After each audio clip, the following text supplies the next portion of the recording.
Good morning, good evening to each and every one. I'm here with the one and only coach. Big up, big up, Appreciate, big up, big everyone. up. Happy to be Appreciate it, here. sir. Happy to be here. So Chelsea already signed two and trying to sign the third one.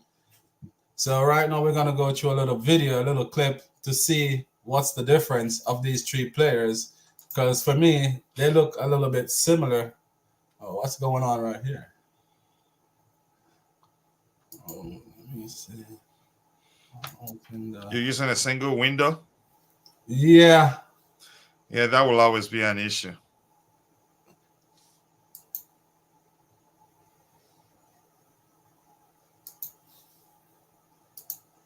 It's the first time I'm using it. So I don't know how even to fix it. Yeah. You're using a single window, that will always be an issue because you're gonna be seeing your cursor too and everything. So you only share such thing when you're using if you're using what's it called? If you're using two what else? If you're using two screens, if you're using a single screen and you try to share something like that, it doesn't help. I'm using I got I using two stream. I don't know. Okay, that's fine now. If you're using two screens now, that's fine. Yeah, that's the way it should be, rather than being on top of the same window. But it's still showing multiple screens. I'm not sure what your issue is there. So, yeah, that would be bad if I can fix it.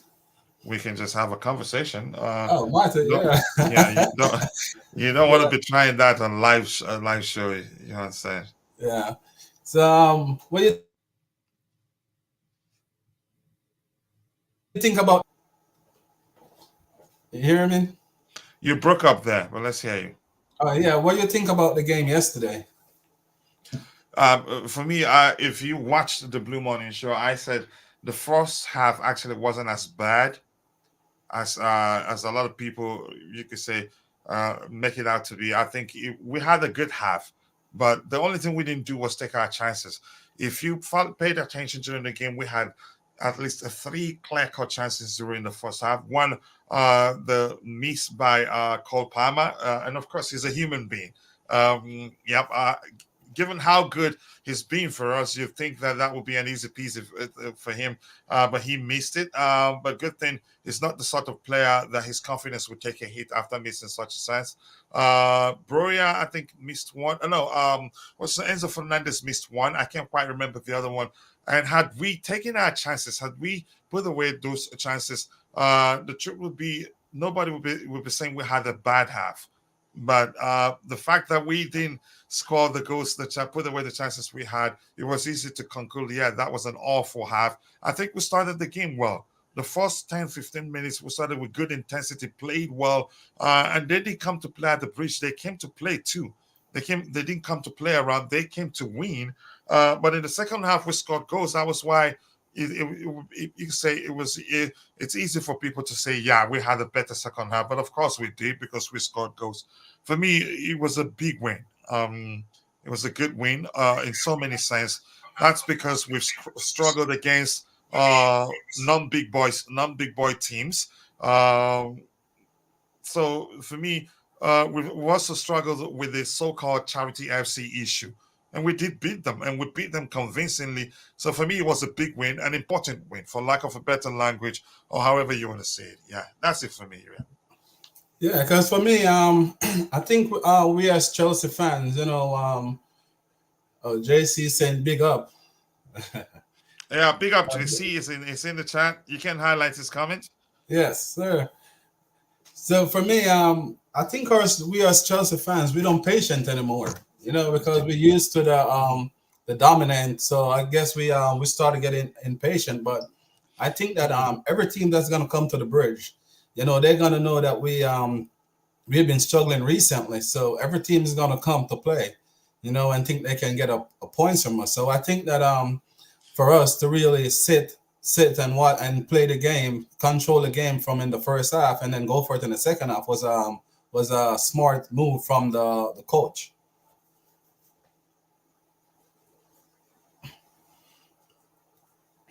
Coach freeze there. Yeah, so in the first half, that they said that we didn't play that well, but for me, controlling the game is the Um, most important thing. we he made good changes. He made good changes. I actually was complaining. I have to be honest here that he was gonna take off. He was gonna leave Raheem Sterling on the pitch. Um,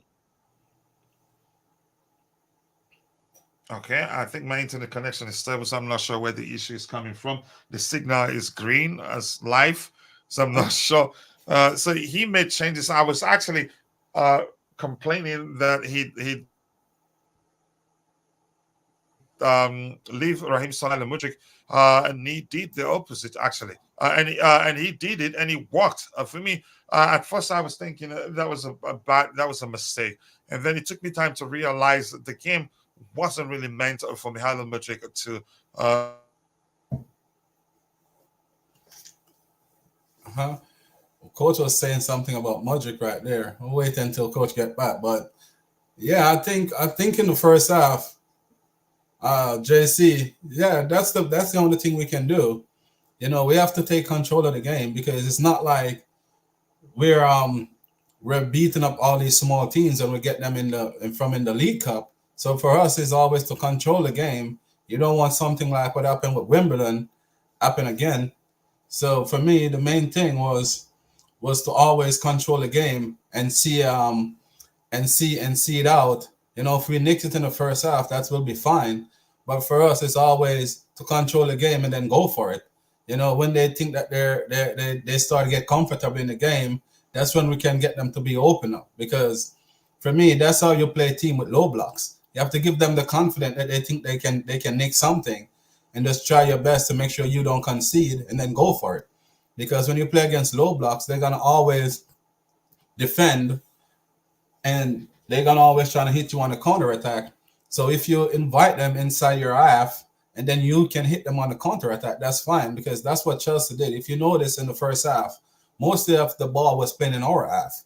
We weren't going too much forward, so we were trying to invite them to come forward and then try to hit them over their head or down the middle or on both sides.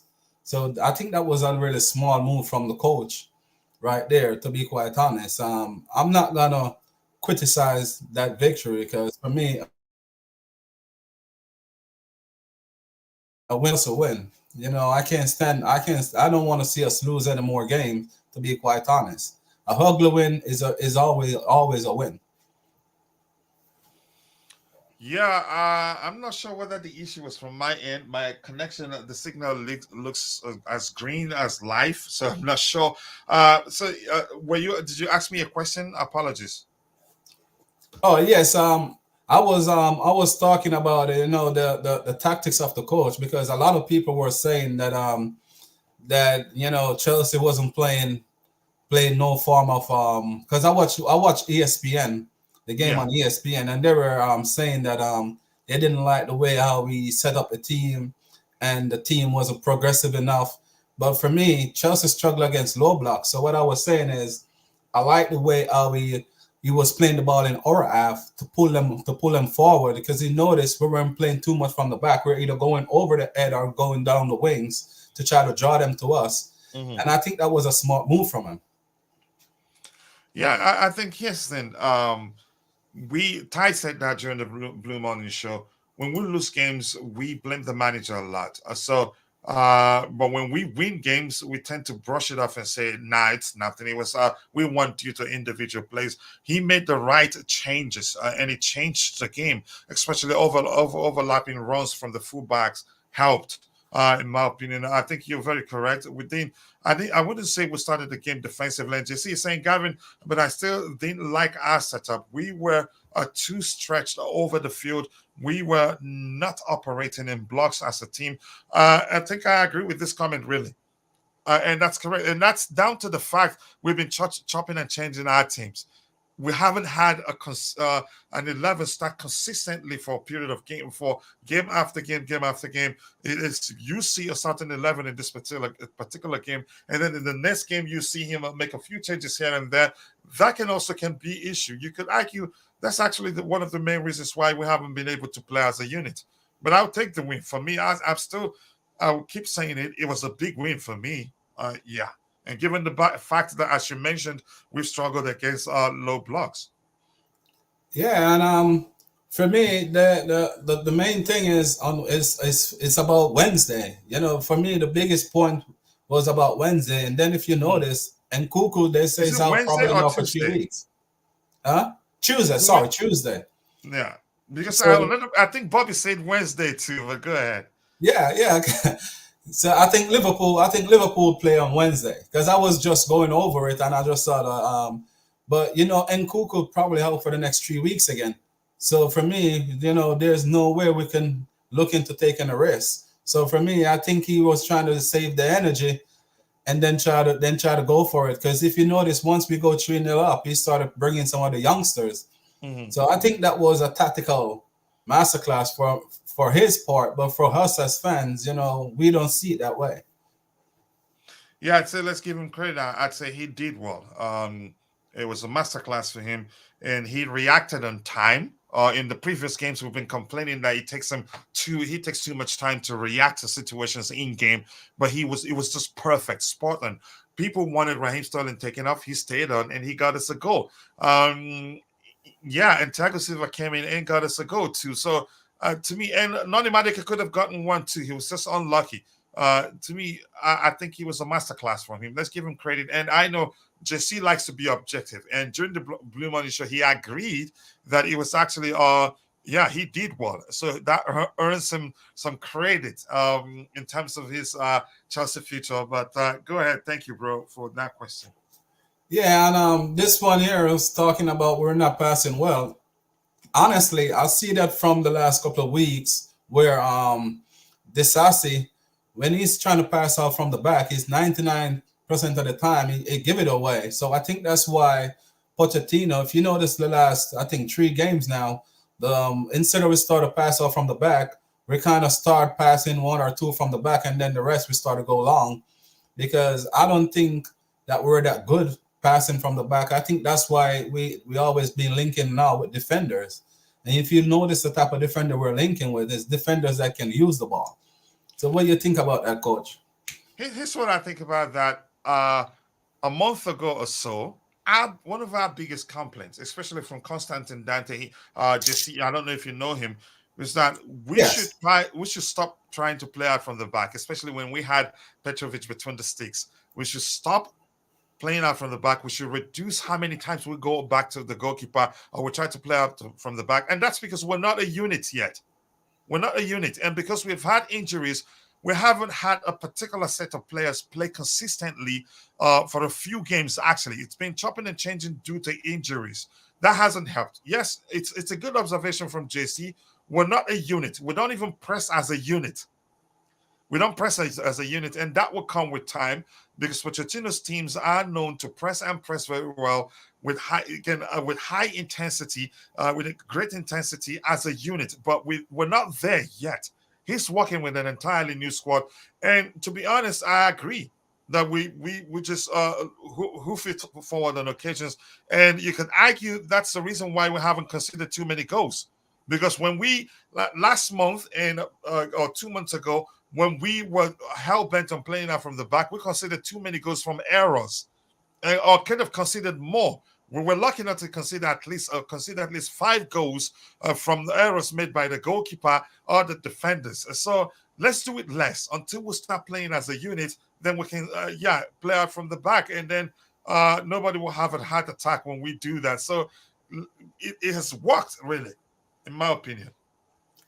Yes, and for me, to be quite honest, I'm not a fan of playing off from the back or a fan of playing long. I'm just a fan of the game to see our team play well. So these days, everyone is trying to look at it and saying that, if you're not playing off from the back, you're not playing nothing. And for me, that's not how it is. For me, it's always trying to find ways to win. You know, you still can play long and play beautiful game. Hmm. I agree. And If you're not good at it, why try it? why Just try?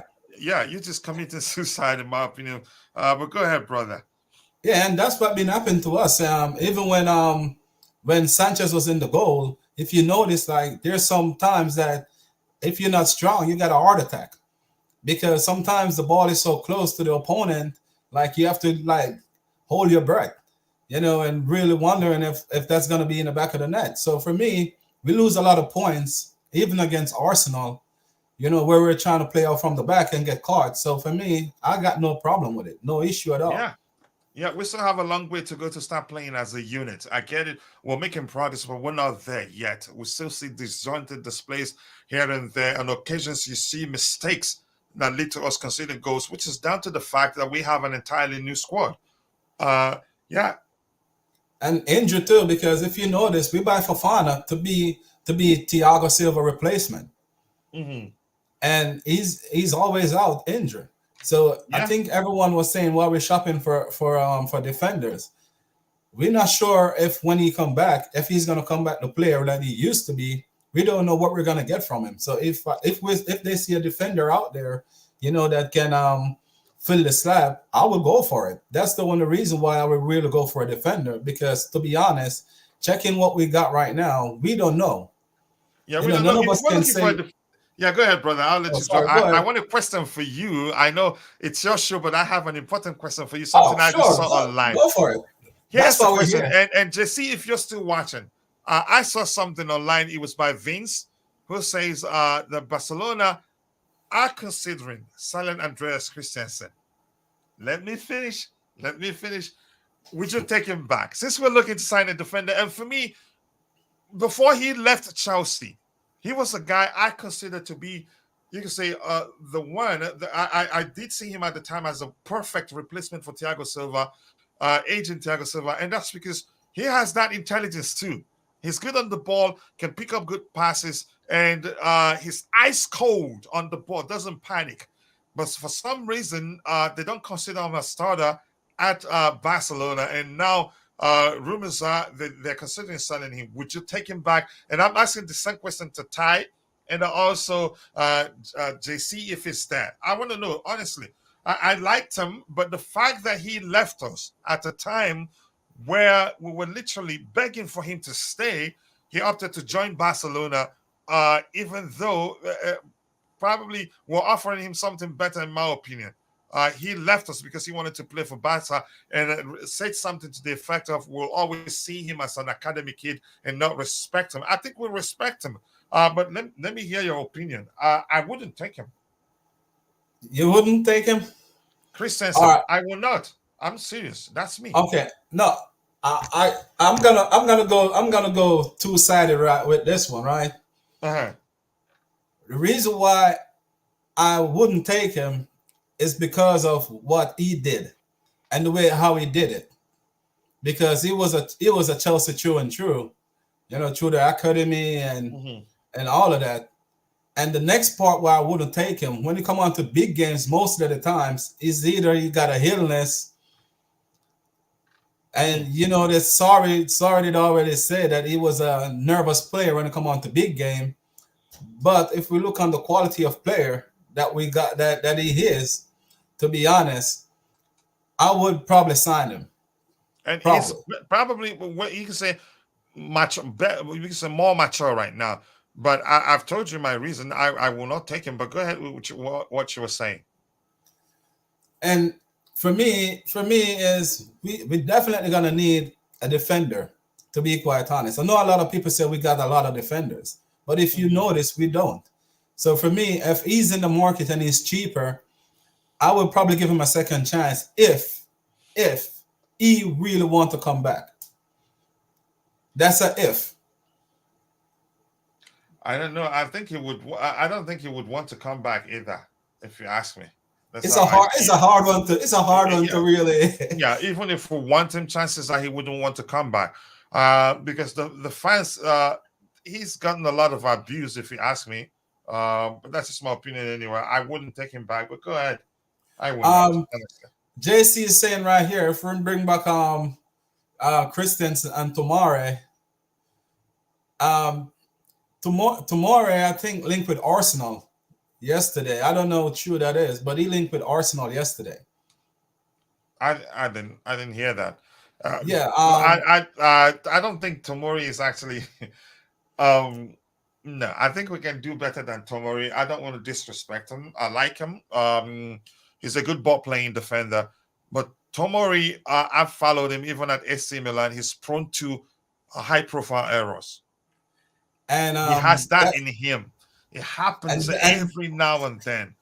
But that's just my opinion. I like him, but he has that error in him. Every now and then it happens, even at AC Milan, even against Chelsea.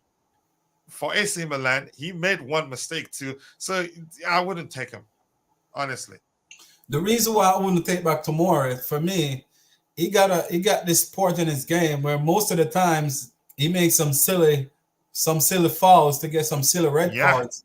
And for me, it's a thing that every season he do. So I think he would have gradually grow from it. But this season I saw him doing the same, making the same mistake again. So for me, I don't think Tomori will be a defender that I would really consider going for. Yeah, can you bring up the comment from JC?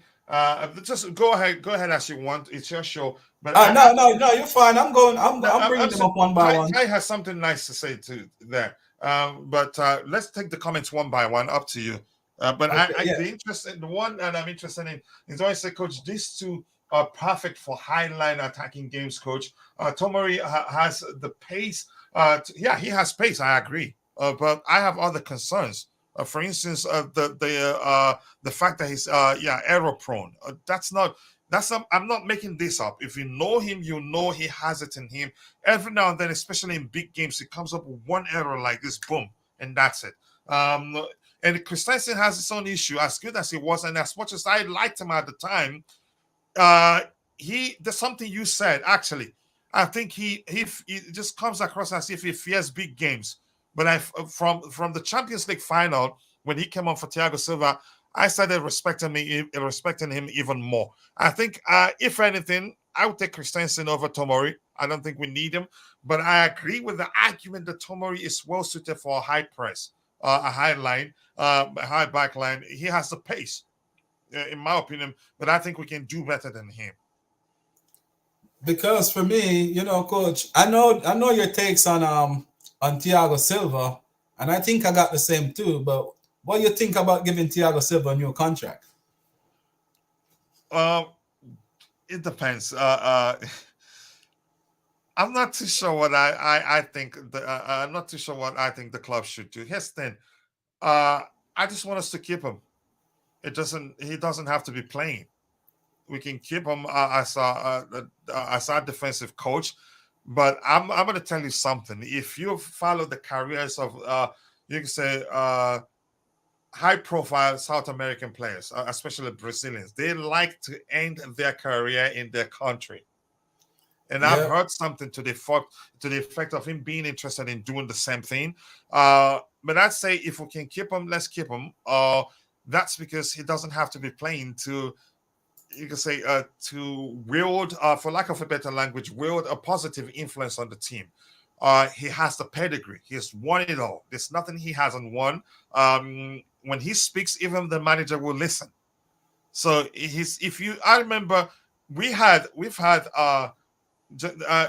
I know Rich James. He knows John Terry. He knows all those big names that were at Chelsea before Thiago Silva. But when he was asked who's helped him the most in his career, he mentioned Thiago Silva. That's to show you his importance. Even if he isn't playing, we can keep him in some capacity. Maybe as a coach, as part of the staff, I think it will go a long way. He was on the bench yesterday. I'm sure, given his pedigree, I think if he wants to speak during halftime, I think the manager will let him speak. And you could see him, and I know people have argued also he should have been named the captain. Maybe he didn't want to. Maybe he just wants the younger ones to grow and learn how to lead. I'd say keep him. If we don't keep him, I'm still okay by it. But we have to start learning how to play without him as soon as possible. because the moment we lose him, it would take a while for us to fill that void. So I'm not sure what I want the club to do, really. All right. I know you take the same stance as me. That's why I asked you first before I go after. For me, I saw Thiago Silva playing a big role this season. If you notice, every time we're taking a set play, he's the one that's there directing the players how to move, where to go. Sometimes they don't do exactly what he said, and you can see the frustration on his face where he's trying to show them where to go. So for me, I would keep him, but I would keep him probably as a player, like a coaching role, just like what I see been doing inside the games. For me, I think that is very important. Yeah, especially with these defenders that we've been getting. And I would do the same overall thing. Squad. We have too many kids. We need too many kids. Yeah.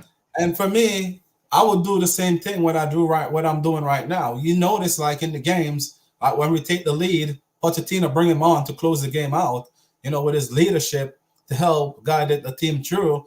I think next season he can play a role like that.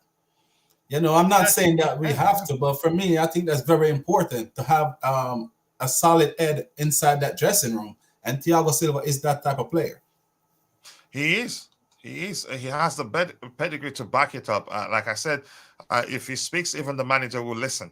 He's won it all. He's seen it all. There's hardly any sort of player that you will mention that he hasn't played against. For me, some people say we signed him a little too late. I say no, we signed him right on time. He won the Champions League with us. Go ahead, bro. Sorry for speaking too long. No. You're 100% right. Because to be honest, if we didn't have a Thiago Silva at that time when we get sanctioned, if you notice, Thiago Silva is a big pull too. There's a lot of a lot of players with Thiago Silva there. Players going to want to join. Imagine we didn't have a Thiago Silva. I'm gonna do a tapping on you quickly because you have a tapping merchant, and JC will tell you. I agree. He has a big pool. For instance, I'm quite sure the fact that Hendrick and his parents toured Stamford Bridge, I'm quite sure that it was him that made it happen because they respect him. If he picks a phone and says, "Hey, I think you should come to Chelsea," it will work out for you. Give them reason. I think no player would say no. As long as you're Brazilian, hardly a few would say no. But go ahead. Sorry for cutting you off. No, you're right. That's what make this show be right nice right now, because this conversation is really for me. That's what I really look at, because I've been studying the Brazilian market for many years. And for me, all these young Brazilians that we've been pulling is not because of we're pulling them because of the former players that we, the Andre Santos and all these that kid that went to League on loan, Angelo. Gabriel. So I think that he's one of the main reasons why we've been pulling in these players. And to be honest, that's a very, very, very good statement that you make. Like, we need him. We need him. We cannot do without a Thiago Silva at this point in time, because Reece James, we don't know what we're going to get when he come back from injury, and he should be the out and out leader. So that's one of the main problem that we got right now. We got so many important players out injured, and we don't know what they're going to come back to be like. And if we don't know what they're going to be like when they come back from injury, or if they're going to get injured again, we're probably going to have to start looking to sell some of them, to be quite honest. And then what we're going to left with? We're going to left with nothing. So we as Chelsea fans, we used to have all these world-class players, but remember, these world-class players that we used to got never used to be on the nurses and the doctor board. They'd be out on the field. So even if we do have a bad season, more time on the treatment table than on the pitch. So that's one of the biggest problems that we got.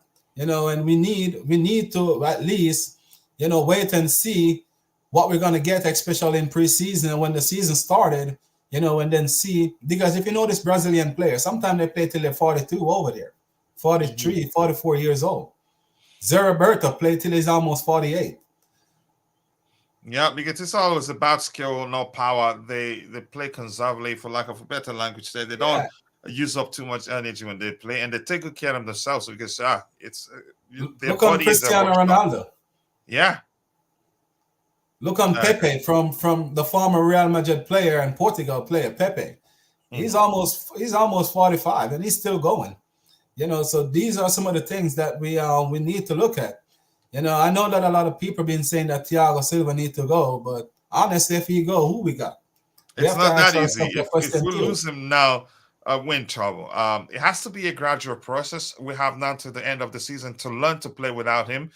In case if the club decides to let him go, which is on occasions, you just leave him on the bench and start the younger ones. Then, if need be, you bring them on to help. You can say to bring balance to the team in terms of leadership. For me, I think it's so important that a lot of people don't realize that. Here's something that people say that baffles me. You hear some people say he takes too much time on the ball, and then they're not paying attention to the fact that he's so experienced. He has the ball. He's waiting for somebody to make a decisive move so he can find. And he's excellent. His passing is actually excellent, but the players don't make the move. So it takes him a while to find the most, you can say, the best position player, so that when he passes the ball, there's something I don't know what term to use. He cancels out some opposition players. He doesn't like to go sideways.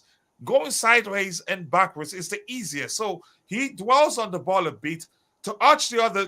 It's a sign for the players to make a move, make decisive move, make a move, open up in the place. By the time that I pass the ball to you, then we'll cancel out some of the opposition, which is something that is, he has excellent overall footballing intelligence, which is why even if you're 16 and you're the quickest player on earth, you wouldn't even get the chance to race against him, let alone outpace him. That's because he reads the game so well and will always be at the right place at the right time to stop you. So hopefully we'll keep him, but my advice is we should start learning how to play without him because he's not going to be here forever.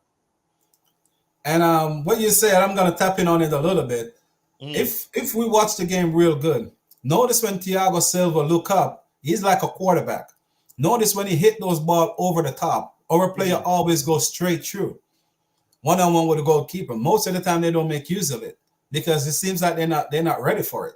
But mm. I don't know if we're taking notice. I saw I do it like 4 times already this season. Our players just didn't ready for it. I saw Jackson mess up too, and I think the game against Luton, I think he did one at one too. I don't remember if he did one yesterday, but most of the times that he's passed over there, always goes straight through. Yeah, you can argue had it not been the fact that we've been awful in front of goal, he'd have at least 4 assists this season. There's a Yeah. question here. I guess there's a question here for you, Coach. Coach, what are you expecting? He has Gallagher in front to look at that those runs. Yeah, I think that was referencing my comment with regards to Thiago Silva taking time on the ball and players not opening up for him to pass the ball to them. So I understood that the moment I saw it. Yeah. I don't know. There's a question for you, Coach. I don't know. You watched Leicester City game yesterday? I didn't watch it. I didn't. Yeah, I didn't. Why'd you ask? Um, I Cassidy? was gonna I was gonna make a little comparison, man, right now with the way Enzo is all form. Mm-hmm. And that kid that we got, Casada, Cesar Cassidy? yeah, Cassidy. Yeah, I think he can fulfill the Enzo role. He has the vision and the technical ability. Not only a vision, that boy is a beast. He's He is. physically strong, and that's what we're Yeah. missing in the midfield. He got Hmm. a goal yesterday and an assist, and I watch him. I was watching all of his movements, and trust me, any Chelsea fans not watching that kid need to really go ahead and watch that kid some more, because that kid is a beast. Yeah, and I'm happy for him. That's because he's going to play a lot at Leicester City because in DD I heard is out injured because he's been rotating with Ndidi. Yeah, but Uh, Ndidi is out injured. He's no, not even in the Nigerian he's squad not for injured. Africa. Indeed, he's out in African Cup. He's there in No, the African he's not Cup. in the squad. I Oh, he's heard that not. it's not in. I could be wrong. Let me check for you. Let me check the Nigerian 11. Just give me a second here. Yeah, I think DD is out injured. Let me see. Nigerian Afcon Nigeria Afcon squad. Let me see. Afcon squad list. Where is it? Ooh, Did you JC see it? just gave us some breaking news. Who? Jesse? Yeah, I think Sam Kerr suffered ACL injury. ACL. Yeah, That's gonna ACL affect. injury. Yeah, that's gonna affect the women's team a lot. Yeah, that ain't good news. That ain't good news for us because especially in that Champions League zone is really tight between us Yeah, and very. Paris and no, I think Real Madrid already eliminated. To be quite honest, I think they lose all their games, but that ain't good news for us. Yeah, it's not. Yeah, it's concerning. Let me see the Nigerian squad here. I'm quite Oh, sure there's no Ndidi here. Stanley, Kelechi Wakali. Okay. I don't think her career is over. I saw a lot of. She probably still have a 50-50 chance. I think she'll come back again. Yeah, I think she will come back. Yeah, she'll come back. The question is, will she still be as good? I think she will be. It depends on the severity of the injury in question. Yeah, I think Ndidi is out injured. Correct me if I'm wrong. If anybody in the chat can find that, I can't find any information with regards to that. Yeah. Because when I was watching the game yesterday, they were saying that he was out there in African Cup of Nations. So probably that's where he got injured. Because I don't think he got injured with Leicester City. I think it's after he go over there. I'll probably pick up a knock and then go over there and they realize that he cannot continue. But that's good news for him because the way I was see that kid been playing when he get games and the goals that he been scoring and the assists and plus his work rate, I've been watching every move that he makes, to really take notes to really see that what he's up against. And I was watching Matok's game against Manchester City. Mhm. They're playing right now, and what I see in the first half, there's a player in there, Oh and yeah. I It's just that he's a right back, right? There's no space in that position right now at No, Chelsea. I think he's a mid. I think he's a mid. He play Is as a he really? midfielder. Yeah, he play as a midfielder, and he can play as an attacking mid or on the wing, and I think or he can play central because what I'm seeing, he's playing central today. Yeah. Okay. I don't know him that He's well. wearing number 20. He's wearing number 21. Because during preseason he played in the right back position, I think so. So this is saying Wilfred Ndidi has been ruled out of Nigeria's 2023 African Cup of Nations campaign because of injury, and some is saying actually he's going to be out for a while. So that's why I'm saying Kasade has a chance, whatever the situation is, whether he's an AFCON, but he's going to be out. He's out with a long-term injury. So Kasade he's been playing for a while now, and they scored a goal for them the last time. So I'm not wishing Ndidi bad, but his you can say the bad news for him is good news for Cassidy. That's Yeah, another bad reason. news for him is good news for them, and it's good news for us too because at Yeah, least Chelsea, yeah. he's getting the experience that he need. Because to be honest, we don't need midfielder, we need a striker. And I'm going to touch on the striker a little bit. But before Mhm. we touch on that striker, we're going to switch over to Tottenham a little bit. I don't know if you saw the news with Tottenham signed Timo Werner. Yeah, I seen that. Uh, What are your thoughts on it? Do you think that's a good sign or? it depends on the sort of team they're playing. Timo Werner will always struggle in the Premier League for two reasons. Let me just go with one at the moment. He's you could say he's a fine finisher. That's when there's space. Timo Werner needs space, a lot of space to be effective. Once you have even a single opposition player on him, dribbling isn't really his thing. 90% of the time, it does seem as if he's telling the opposition, just take the ball and leave me alone. Um, that's for lack of a better way to get that point across. He's a fine finisher, but in the Premier League, count all the teams that defend deep as games where he will not do well. But against the likes of Manchester City, those teams that will play a high line, there will be spaces for him to exploit. He makes good runs. He makes intelligence runs in behind the opposition defense. If you can find him one-on-one with keeper, 99.9% of the times he will put it away. But if there's no spaces, if there's no space for him to exploit, he will struggle. And that's Timo Werner for you. So the Premier League isn't for him. That's because he would do well in a few games, and certainly against low blocks, he will struggle. Yeah. Yeah, and for me, I'm not concerned because I see a lot of people being wondering, what he's gonna bring. But for me, I don't worry about him because he needs space, and that's what happened when he go back over there because he's not getting enough spaces. So that's why he's not really getting any game time.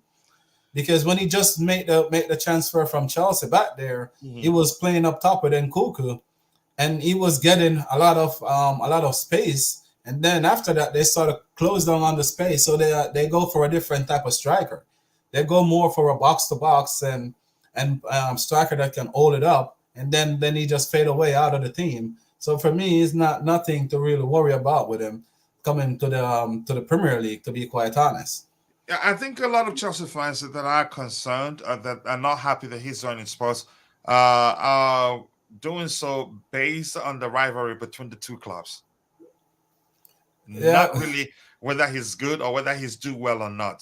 The basis of their you could say descent to his move to Tottenham is down to the fact that he's joining one of our biggest rivals, London rivals. So they don't like that. Not really because of his ability. But I think here's the thing: just leave him. Here's the thing: he served us well, in my opinion. It didn't really work out, but he performed in our run to the Champions League final that we beat Man City. He did quite well, scored a few important goals here and there, and created chances. He's gone back to Germany, and from Germany, he's joining Liverpool, joining Tottenham. To me, it's nothing. I get it. To the local fans, to the more traditional fans, it's a big deal. The fact that he's joining Tottenham.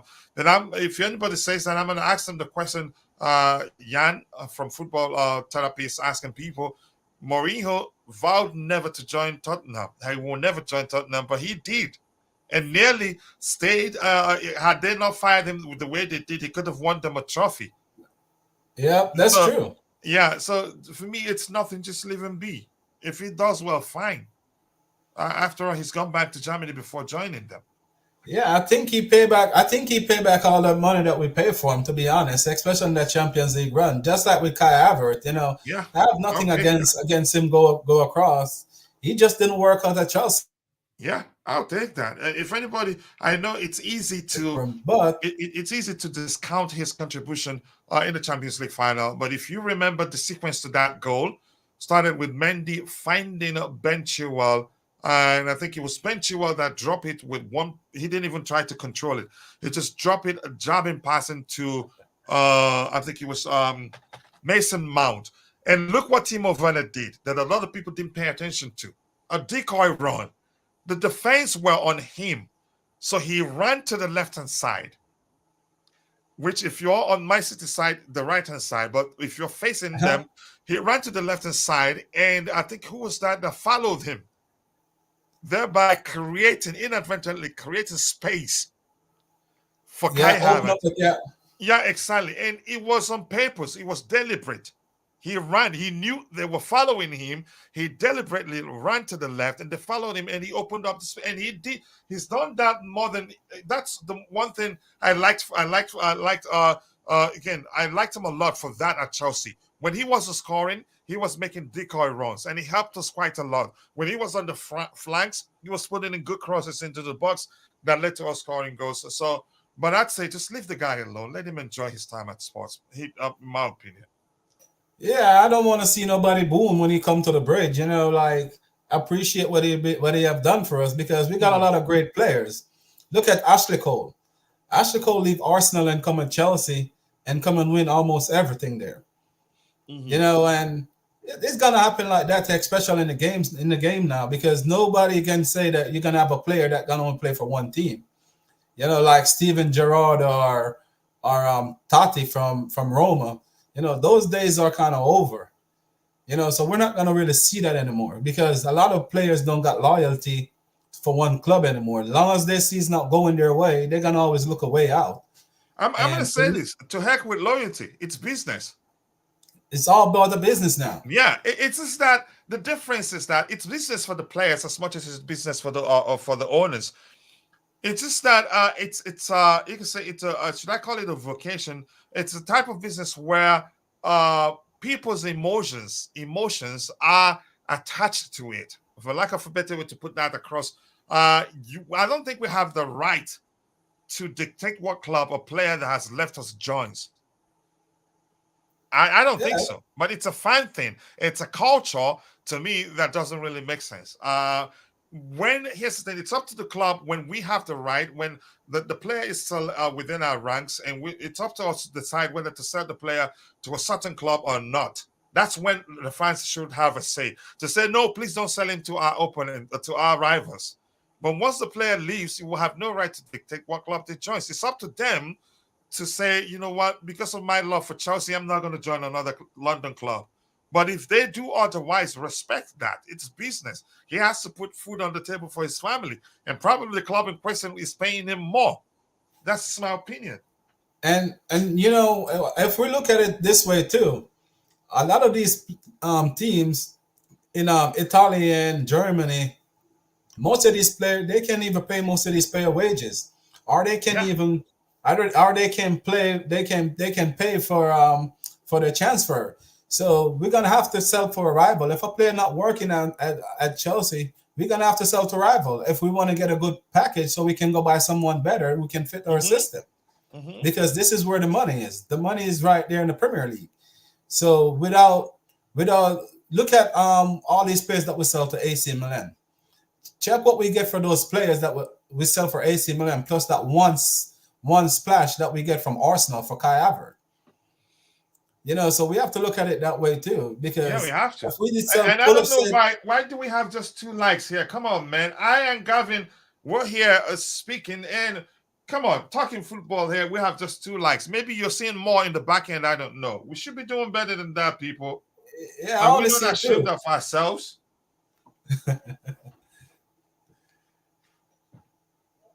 Go ahead, Okay. Gavin. Sorry for cutting you off. No, no, no. I was just talking about even Rush Bartley. All of these players, like they really go for nothing. So therefore, like if you sell to a Premier League team, to be honest, then sell overseas, the money is there. So for us right now, we're looking to get the Osimhen striker. We can't say we're gonna sell any players right now in Italy or in Germany because we're not gonna get. Imagine, so we're gonna sell a Conor Gallagher. Which team in Italy gonna pay us 50 or 60 million dollars? The only way we're gonna get that is in the Premier League. If the club wants to say Gallagher, I think the most likely destination will be a Premier League club. And yeah, most likely Tottenham, we've heard, if we're to believe the rumors. But do I think he leaves this January? I'd say no, for multitude of reasons. It just doesn't make sense. We have injured players. Yeah, we Ugochukwu will not show his return date. You could argue Enzo isn't fully fit yet. Even consider you could argue. So I don't think. And his thing, he's different. I'm not saying he's the best player at Chelsea. He's different, and what you can get from him, you cannot get from other players. Other players are more technically gifted and everything. But I respect the fact that he's improved. I think he can only get better, but I don't think he leaves in January. I think he stays beyond January. Beyond that, I cannot tell.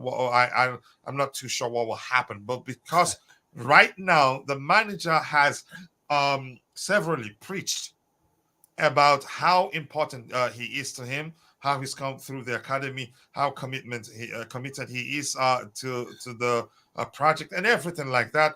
I don't think he leaves this January. I don't think so. I If he don't think leaves, so. I'm fine. If he stays, I'm fine. I'm not. I'm not his biggest fan.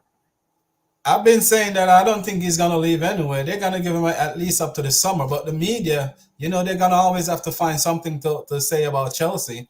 And right now we're getting results here and there, so they can't really talk much about us not winning at this point in time. So they have to put something in the market on Chelsea. So Mhm. that's what they're putting in the market right now is Gallagher probably leave, because some rumors have to be around Chelsea, to be quite honest. And what this one is saying, what's Werner score against us like Bartley and William? Kai Havertz didn't score against us though. Yeah. Heston, if it scores against us, it's normal. It's football. But I think given the way it's supposed playing, it will take a while before they get to beat us. And I think by the time we meet them again, I think we'll be much stronger. We'll be more of a unit than we were than the first time we played them. And I think our boys will go into the game with you can say a very strong mindset that we were able to beat them at home. We can still beat them again. And except if they change, if Postecoglou doesn't change, I'd say we'll meet them again, we'll beat them again, in my opinion. I see JC saying one of Coach Jay-Z is an imposter because one of those two likes was from me. It's 4 likes in total right now, which is better, man. Which is better. I was like, what's going on here? My bro here on the panel cannot be talking here, and we just have 2. How many likes? It was I think it was actually just 2. I didn't like that really. I have to be honest with you. Yeah, people, hit up the like button Yep. because I have the great one here. The great one, coach is here in the building, man. Like up the stream. So what you think about Osimhen, coach? How you think we're really gonna go about it? You think we can do something like what we did with Nkuku? Yeah, that may well be our only option actually. If in fact we're I've liked the video already, man. Just go away and leave me alone. I've liked the video. If in fact we're pushing to sign him, I think the only option we'll do an Nkunku or do a Pulisic. I think we did the same thing with Malaga. So here's why I say that may well be the case. That's because we don't have the luxury to pay everything up front. The release clause. I don't think we have the luxury to pay everything up front. I think we will seek a more favorable payment option, a payment option that will allow us pay over all the transfer fee over time. And because that's the case, De Laurentiis is a very difficult man to do business with, the Napoli president. If we say that they value Osimhen and they got him to sign a new contract, not because they want to keep him long term, that's because probably they were able to convince him to please at least help us get a sizable fee from you. So it was more like what Adebayo Markinja called a loyalty contract. So he signed it. Here's what I think they would do. They'll say, okay, if you want to pay like that, then we want to keep him to the end of the season. I think that will lead to De Laurentiis agreeing to a favorable payment term from Chelsea, because I don't see us paying everything up front. I don't see that happening, honestly. Yeah, for me, I know that we all wanna see we sign him in the win, but that's not possible. Because for me, I think that's why he signed that new contract. Because I think he make an agreement. I think he already know where he's going. To be quite honest, I Yeah. think he already make an agreement with them and tell them. Because I don't think this transfer is going to be that difficult to No, reach. it won't be. Because Once there's a buyer clause, if you can meet the clause, trigger the clause, the club wouldn't delay anything. You're just stuck with the player. The only issue will be how do you want to pay it?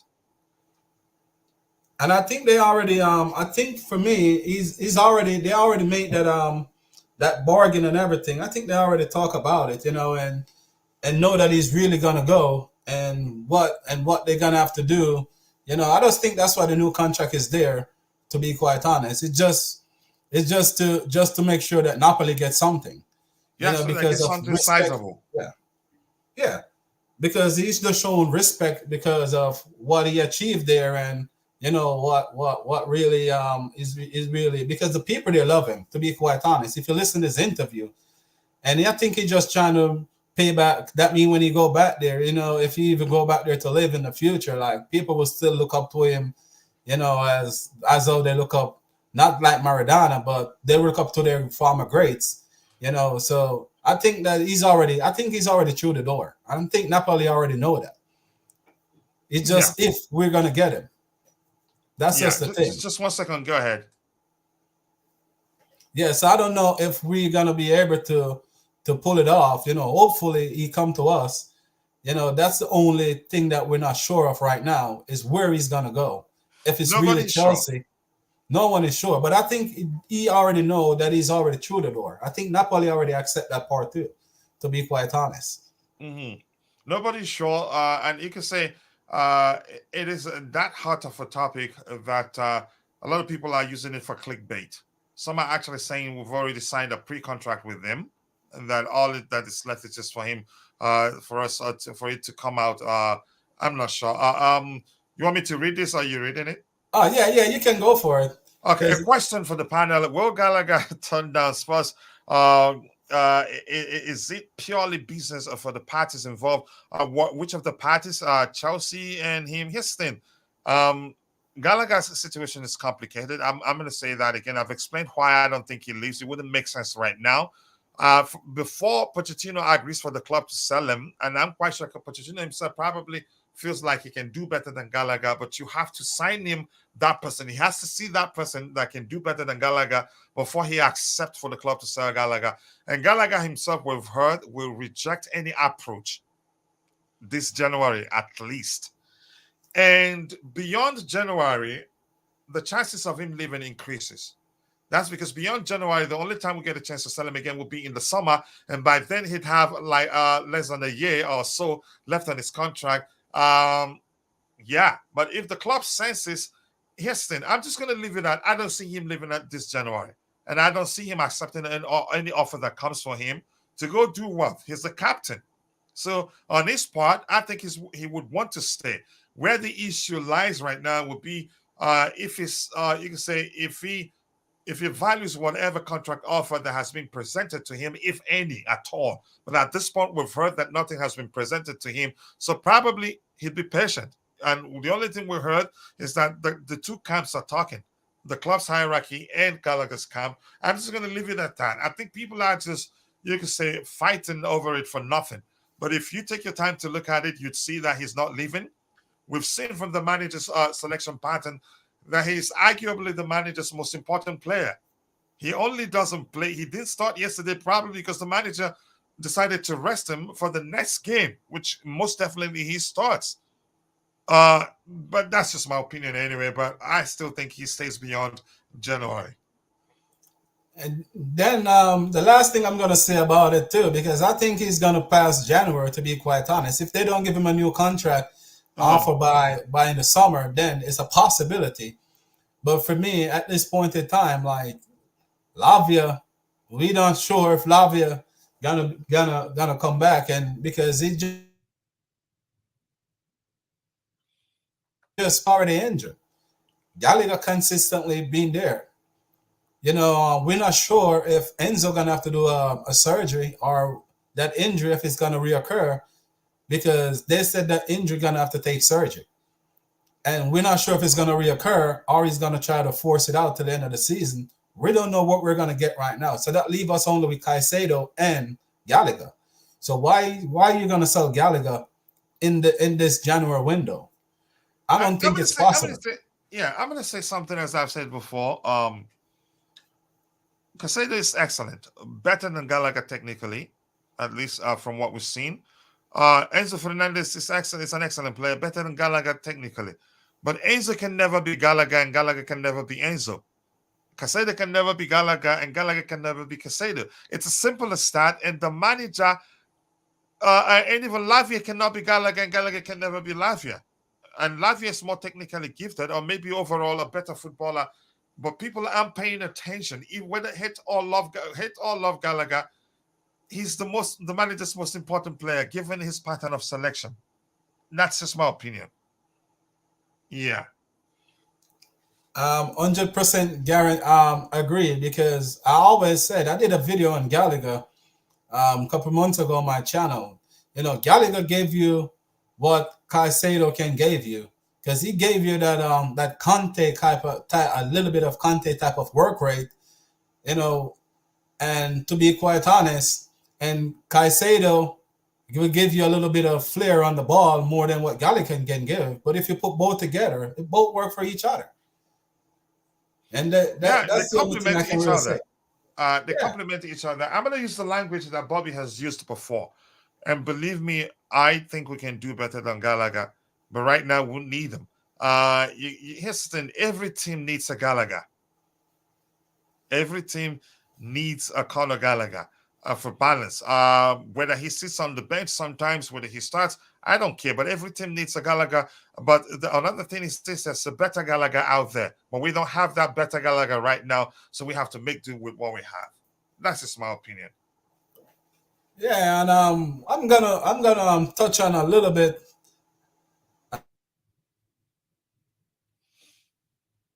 little Brazilian market because I've been following that market for a long time, and that's where I see we're putting most of our attention.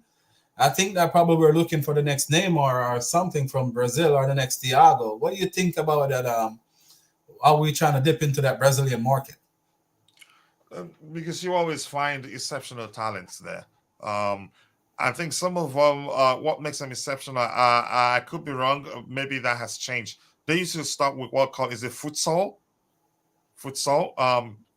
I think that leads to all because for you to be good at futsal, you have to be you can say technically, highly technically gifted. So they produce a lot of talents given that culture of going through that futsal and all that. It's more like a culture to them. A lot of them play that. So you have the sort of talents you find there, you can't find them anywhere else in the world.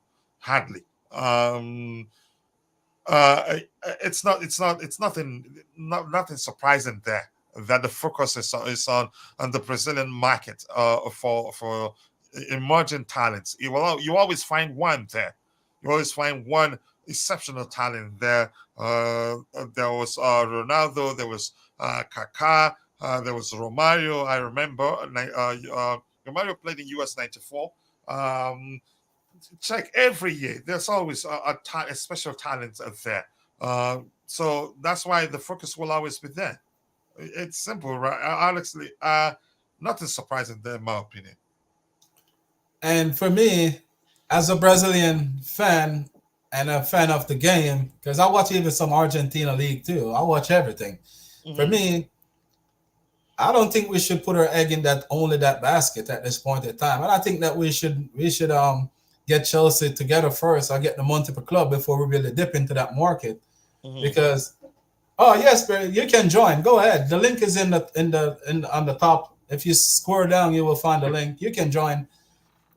I think for me right now, I don't think that's a good for us to be dipping into that market because we don't see we don't see too much of Brazil being producing a whole lot of Neymars these days. You know, because if you notice, a lot of players come out and said it's gonna be the next Neymar, the next Neymar, the next Neymar. But after they said it'll be the next Neymar, they end up in the Saudi league or they end up in some league that you don't even really hear about. So, you know, going there and trying to get all these young talents over there, you know, it's a 50-50 chance to be quite honest. You know, so I don't think that we should only thinking about dipping in that market, to be quite honest. You know, I think we should take our time, you know, and try to make sure that we get everything organized first, you know, in Chelsea and fix Chelsea before we really start to think about getting all these talent from Brazil. That's just my point, coach. I don't know if I can be wrong. You know, what do you think about it? Yeah, you're correct. Here's the thing. I think there's not been too many of them of in recent years, but there will always be a few here and then. So you're correct. I would agree with you. Yeah. I'm trying to. I'm hiding you. You're think you're mute. Ty, you're mute.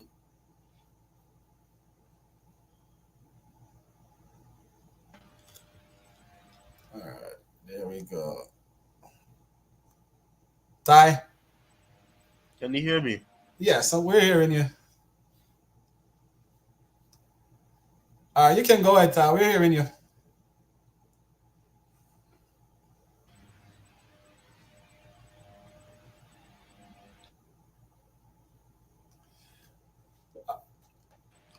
Where can I jump in? Oh yeah, go ahead. Go for it. We're Where can I waiting on jump you. in? Oh, you're jumping. We're waiting on you. Just don't jump too high. I wasn't a good high jumper or long jumper. So yeah. Uh, well, I've always been accused of having a prejudice against English players. I don't know why, but that's just always been the case. Because when it comes on to three players in particular, Mason Mount was one of them. I wasn't really fond of the reasons he was appreciated. Yes, it's good to have good work rate, but you have to be able to offer more on the surface. And yes, he was asked to do certain tasks because of his work rate, but you need more than that. And you look at how his career is going right now. It's not it's a case where he's not performing at the level that he was expected to. And yes, Mhm. he's had injuries that have unfortunately crept in, but there's issues that were there, and I'm seeing the same thing now with Cole Palmer. Mason Mount was viewed as the best player at Chelsea within a squad that was filled with players that were below par. With Cole Palmer, the situation is where you have perhaps one more competent attacker or a reliable attacker, and then you have him. With Gallagher is, and I think coach would have mentioned this as well. Gallagher is someone that's important to what Pochettino wants to do, to the project. He is, and I don't want to sound like a broken record, but coach would have mentioned the fact that Pochettino would have preached about the fact that Gallagher is important and why he's important, and he hasn't we haven't really heard about him saying that let Gallagher stay at the club. He's just alluded to it by saying he's an important player, so therefore I don't think I need to say this, but he's important. Don't sell him. He hasn't come out and said that, but he's indicated that he would rather not lose a player. Gallagher is being asked to do a task that he isn't really a sound player at doing. He's he's made a lot of rash decisions. Now I know a lot of people are not fond of him, and I can share the sentiment of if he leaves the club, he leaves the club. If he stays, then he stays. And I'm going to use something that coach usually say. Um, when all these players leave, the entity which is Chelsea will still exist. So Mhm. it doesn't matter who comes and goes because the club will have to go on eventually without them. I mean, Hazard left the club and go we had to progress without him. Drogba left the club, Joan Terry left the club, Lampard left the club. Those players who are legends, they left the club and then Chelsea would still have to find a way to exist without them. So if Gallagher leaves, it wouldn't be the end of the world. It wouldn't be end all do all. It's just the reality, and that's just going to happen. We've lost a lot of key players in the past, but I would prefer for us to not sell him or let him go this window because we're very small in depth in that area of the midfield. Yes, it's not his position, but we're very small in that depth. And even if you play him or if you want to play him as a 10, we're even lower in options there as well. And Kunku still has injury issues. You have Cole Palmer, who isn't the greatest centrally, but can chip in. Chukwemeka is coming back now, so it'll be interesting to see what happens with him in terms of competition. But obviously, he's probably not going to perform at a certain level when he returns immediately. But the whole thing with Gallagher, I'm always fascinated with the fact that these English players always split opinions. There's always one side of the fan base that say, don't sell Gallagher because Gallagher is going to become another Lampard. Or you have the other side that's saying that he's just a B-Tech man, Mason Mount. So it's always funny to me that you have these English players always being the ones to split opinion. It's never any international players. It's always the English-based players that always split opinions. Even Broha splits opinions. Some people say that he will come good. He'll be the greatest player. He has potential that is untapped. And then you have some that say that you should sell him. So it's always those English players that always split these opinions. I'm yet to see any other player in this team that really splits opinion at the same level, because there are players that split opinions, but not at the level that I see with Gallagher or the other players. It's always get these players. Oh, these players are not good enough. They don't get any time to adjust. They're just supposed to deliver immediately as they come into the team, and that's just how the fan base is, unfortunately. I've talked a lot. I'm going to shut up now. All right, coach, you want to go for this one?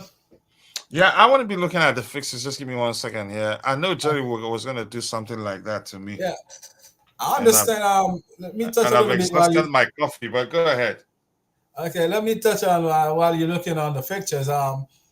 For me, I don't think it have nothing to do with the players, or most of the times not really the player camp. I think it's just the media.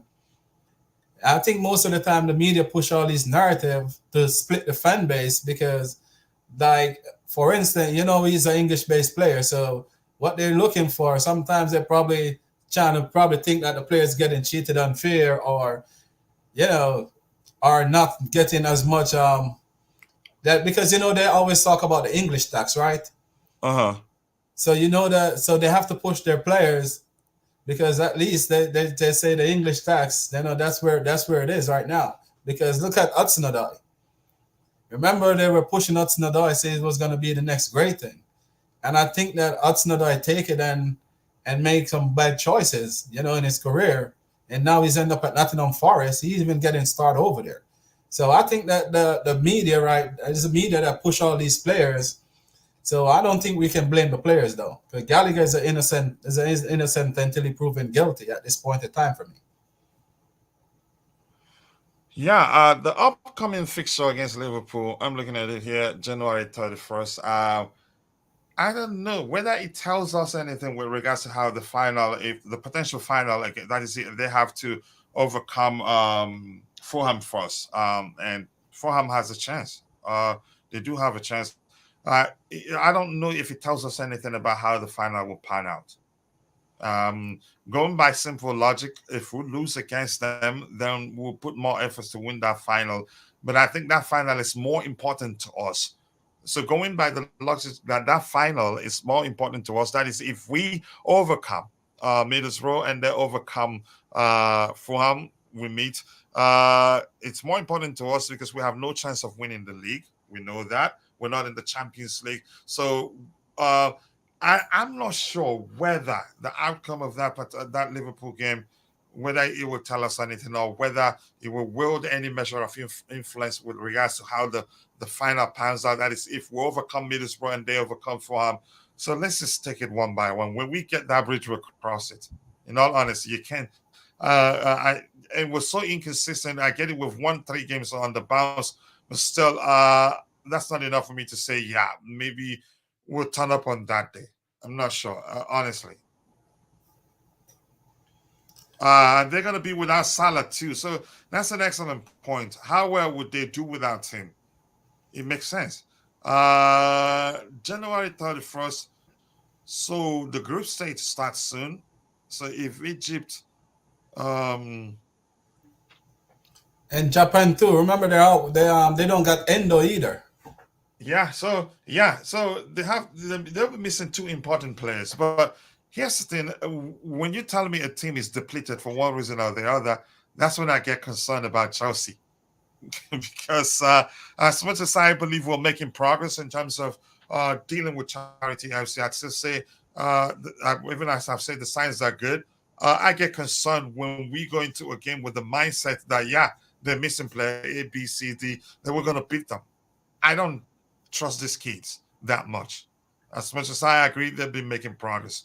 So let's get there first and see how we're doing by the time we get there. That's when I'll be able to give you the look. And I like looking at the numbers too.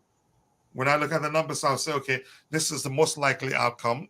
But I think this will happen, or I'm just going with what the numbers suggest. Anything you Yeah. want to add to that, Ty?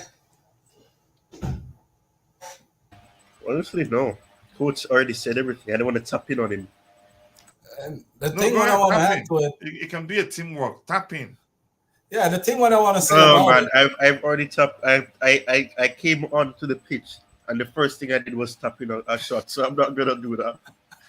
It doesn't matter, Ty. We all do it because sometimes you can't, because of somebody already said what you want to say and say nonsense.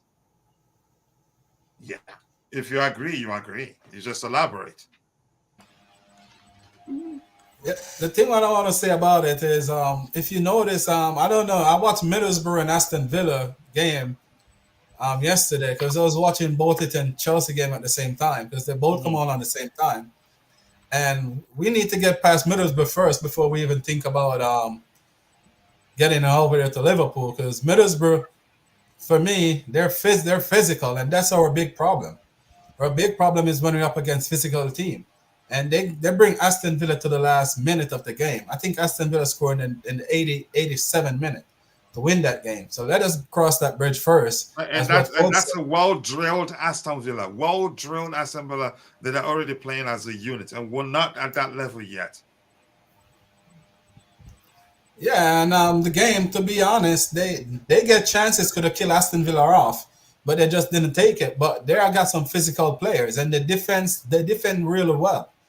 Across the and they got some tall players, and they're, to be quite honest, they were taking out majority of their players. To be honest, was resting them for that game because they make some substitute. They take out their captain, and what the commentator was saying that they were started taking out players to rest them for the upcoming game on Tuesday. Mhm. So let us cross that bridge before we even really think about Liverpool. Yep, it's important to take it one by one, and it's difficult to say. Yeah, really. Anything, Ty? I'm good. All right, Ty Ty. is good. I got a question for you, Ty. What do you think we need to strengthen right now in this January transfer window? Where you think that we need the most transfer business to be done at?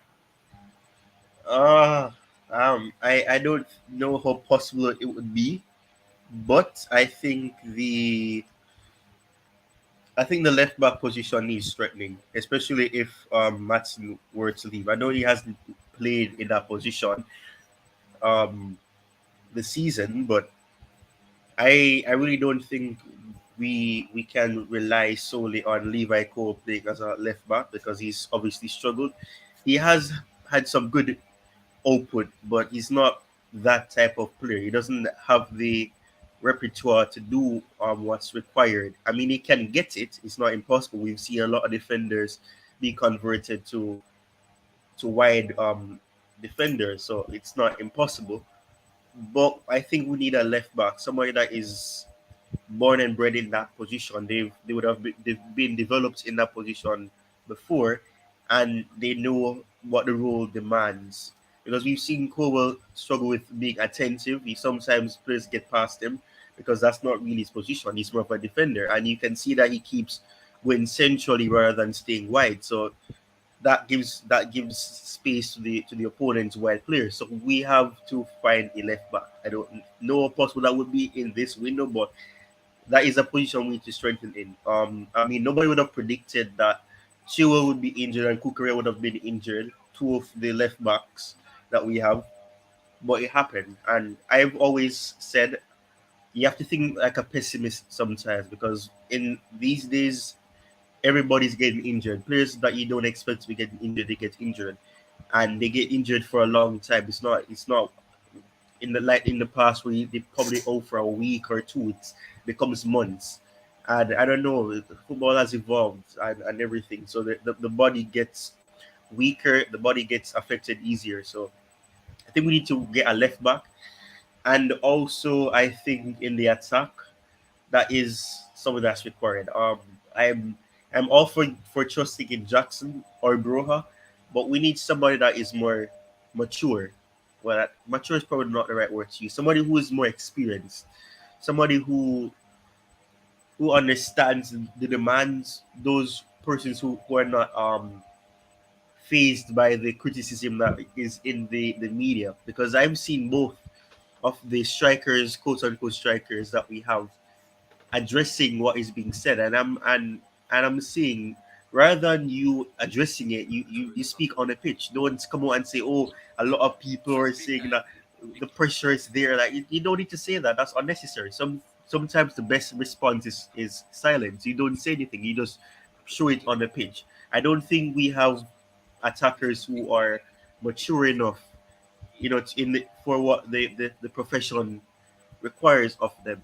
We need somebody who understands that they have to be ruthless. Players who are not afraid to do what needs to be done whenever it needs to be done. We have players who struggle. They shy away from finishing chances because they may not have the courage or the confidence, or they're weak in confidence, because football has become about feelings now. It's about feelings, and if you're not playing this player, they're gonna feel hurt, and because they want to be getting certain amounts of minutes, they want to be scoring amounts of goals, and I get that. But that's where football evolves again. In the past, you had players who just accept that I'm in a team, it's gonna be competitive, I have to work hard.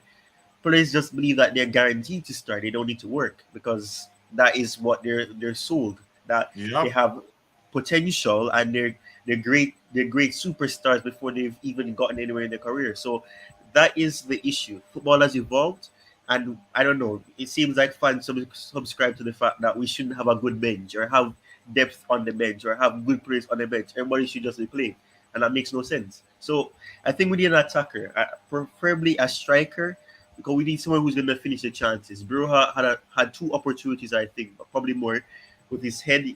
One hit the crossbar, one hit the post and went in. We need someone who's going to take those opportunities. Jackson is going offside a few times. Broha is having issues with keeping the ball as well. So we need someone that's more experienced. People want Osimhen. I don't know how possible that is. I don't think it is possible in the winter window. But probably get somebody on loan. Try to work on the deal for Usman. Probably something close to what happened with Nkunku, and then you get him. I'm not sure, but obviously it looks like he is keen on the move. I'm not sure if he's the person that would have responded to fans saying, come to Chelsea or whatever. But essentially, it seems like you'll be open to it. We have ex-players who are apparently working on it as well. So maybe that's a possibility. But I think we need a left back for sure, so we can actually have competition in that position, and also have someone who's actual left back playing, and a striker, preferably probably one on loan. And I know Sesko is one that's being mentioned, and then there's another player as well. I don't know how to pronounce his name. I think it's Goresi or something like that. I'm not sure. But a loan is probably the best thing to do for both, if a permanent one is impossible for the latter. All Yeah. right, well, you said, yeah, well said. I- Coach, I'll yeah. bring the same question over to you. What do you think the best option for us in this January transfer window? Maybe a loan, so we don't always overspend. So just Ty said everything correctly. I think a loan. If for Osimhen, maybe you can get Osimhen on loan. We can get him in the summer, but if we leave him, if he's if we're to believe the rumors or the reports that he's willing to join us, then now is the time to make the move. Or maybe I agree to leave him at Napoli for him to finish the season at Napoli. Because if we leave him until the summer, other clubs will be interested. The Saudis also, who had an offer north of 100 million euros, rejected by Del Oriente. So it's a risk. If we want him, we have to make a move now. Then we could go for you could get other players on loan. We could get Benzema on loan. We can get the Saudi League. I think they're on a break now, or maybe we'll soon go on a break. I can't remember why people are suggesting. I saw that suggestion online and I liked it. Who again? And I don't know. I see somebody suggesting us going to loan. What's his name from Barcelona? Lewandowski. Has he not been playing? I haven't followed their games of late. Uh, It won't be he's bad. playing. He's He's playing, playing. but I think I think he's just not on form. He's not scoring towards what they're saying over there. He haven't scored in the last couple of games to what I get to understand. But I think he's just off form at this So point in probably time. they But won't have an issue letting him leave on loan. Yeah, I just think you need a new. I just think you need a new start because I think they're trying to change the style of play, the way they're playing from last season because it's not really working for them. You know, because if you notice, they're third in the league, but Benzema he's not really happy where he is. To be quite honest, what I get to understand. So I think that would be an excellent loan if we can pull that one off. Let me get that money and I'll be happy. Even I'll be more than a footballer there. I can even wash toilets on top of that. Which so yeah, but that is my opinion. We can get a good striker on loan, but let's see what the club does. Because for me, I don't think we really need any transfer, to be quite honest, in this January. You know, I think we can at least get the meter off our back about the spending. I think we can close the season off with what we got and probably just get a loan as striker because all these striker that we're linked with, the only one that really makes sense to me is Osimhen. And if we're not gonna go get Osimhen, I think we should leave those other striker where they are. You know, let them finish the end of the season and see what happened and then we probably can dip into the market and see where we go from there. But I think go for a striker right now if we're not going to get Osimhen for me is a lose lose. You know, we don't want to rush in that department again, like what we did with Lukaku. Because remember, we get the chance to sign Erling Haaland, and we mess around, and even though he probably did already have his mindset on Man City, but we could have put up a better fight. You know, and then we get a chance again with Lewandowski and we didn't go until late to try to convince him, which his mind already set on Barcelona. So we get our chance with a lot of good strikers back in the days, and we just linger around until the last minute. Same thing with Edison, that Liverpool goalkeeper. Remember, we get the chances to sign him too, and we'll wait until the last minute, and then we end up with Kappa. So I don't want us to be rushed and make any more mistakes again. I think that we should just wait until to the summer, just finalize and go through whatever we need for this, for to help to build this team, and then in the summer we go for it instead of try to splash the cash in January because it's gonna take those players time to really get up to speed, and Chelsea can afford that at this point in time. You know, by the time you're gonna wait until a player really settle in, 3 or 4 games, 5 games to settle in, the season's over. You know, so I don't think we can really afford that. I think let's try a loan and then see where it goes from there. Yeah, I do agree with you. Let's see what they do. Let's see what they do. And Madsen is going out. Madsen likely seems like he's going to Borussia Dortmund. So I don't think Madsen is even an option to even play Tuesday either. Because if he's going to go out, you know, he's going to go out. So you can't risk him to get injured at this point in time. So I guess probably that's why he didn't really play even in the game yesterday, because it definitely seems like he's going.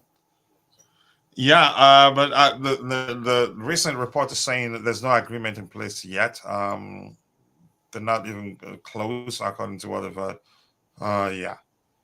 Man, I'm gonna run. I need to get some sleep because I still gotta prepare for tomorrow's shows. It's been excellent being part of the conversation. And Ty, sorry that I'm leaving now that you've joined the panel. I have the notification button turned on, so every time you go on, I'll see it. And if I have time, I will join. And this was actually worked. That's because I was just rounding off when I saw the message. I was just rounding up with the Blue Money Show when I saw the message you shared in the group. And feel free to always share links to your panel on the group and tell people about the show. The only thing we don't allow is just sharing more like your personal tweets or that, but you can always share them and ask people to come join. So thank you. I appreciate. I want to say thank you to my friend. I'm sounding like I'm hosting the show, but I want to say thank you to JC. He just said a message saying, big up Kachila, you need to do more of this. Thank you. I appreciate that, brother. Much love to you. My people are in the chat. Our people, because we're one. Yes, all right, sir. bro. See you guys. See you next time. All right, see you good. And coach, every time, coach. And you always coach. Because remember, you're the coach. You're the one that we're learning from too. Much so, appreciated. I really we appreciate love it. other, bro. We love all right, thank you. I appreciate it. All right. All right, Ty. Yeah. All right. It's me and you right now. So what do you think about these young players that we're trying to get from Brazil? I asked Coach earlier, so I'm just gonna ask you now, to see your takes on it. Um, I guess the model is that these players, these South American players, they're players. These type of players, the ones that turn out to be the greatest superstars in football. So I suppose that the plan is to get them so that we can we can read some of what is being molded and made over there. But I think the model, it's a bit naive because it's not FIFA. It's not FIFA. It's not a case where you can put some skills on a player, and then in seasons that will follow, they just develop and they get 90 rated shooting and passing and all those things. So I think it's a bit naive. I can understand what the model is trying to be, because you can build something, you can, and you all those players are not going to make it at Chelsea. Unfortunately, that's just what's going to happen. So it's going to be about profit as well. So you sign them for probably a small fee in terms of them being billionaires. So be small amount for them, and then they sell them for big profit. So it's basically like the academy. You develop these players, and then eventually some may get a chance. They might get their debut, and then they go and make a career for themselves in different teams. But the structure, I think it's a bit naive, because all these players are not gonna make it at the club, and then the whole plan of investing in these players, it's gonna be complicated, because it doesn't, you're gonna be investing, and then it's you're basically gonna have a small amount of gain from it. So I don't know, it's a good idea, but at the same time I don't think the plan is in the right motion. Yeah, I think if we're gonna go for Monte Club network, I think they should they should have sought out some of those clubs at this point in time, because where are we gonna fit all these young players? Because right now I did a video, but it's not really working. That's why I didn't highlight it so you guys can see it. I'm gonna have to go back and see what's wrong with it. And but all these young players, right? They all play in the same. We got two. We got two already, right? We got the Whisper kid, Jamaican kid, and we got the Ecuador, Kendrick Pie, and then we're trying to get the William from Palmeiras in Brazil, right? But if every highlight that I see, they all similar. The only difference is the Whisper kid. He's a more of a goal scorer, but he's got a little bit of flair too, and his strength. He got a lot of strength and power. Same thing with Kendrick Pye. He's a skillful player. He's a player with got eyes that can make the pass, and he can also finish. And that William kid, for me, I see more flair than finishing. That what I see on all of his highlights, he's a more like a flair player and more like a Neymar type of player. But I don't know if the goal is gonna come in the longer run, or or he's just gonna be that type of player, because we have to be careful. Because I don't know if you know this player that used to play for Brazil named Denilson. Denilson was a player that have a lot of flares, a lot of skills. He can do everything with the ball. He was even more skillful than even Ronaldinho. But the thing is, he didn't have any end product. He just come on the field when Brazil is take the lead and they want to kill the game off. They put him off to win a lot of free kicks and stuff like that.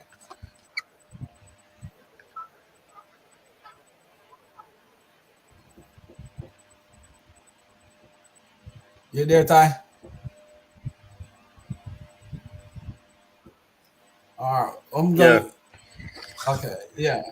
Um. Yeah, I was wondering when you were going to talk about this, because I saw the thumbnail caught my eye, because I was saying, oh, you have Whisper up.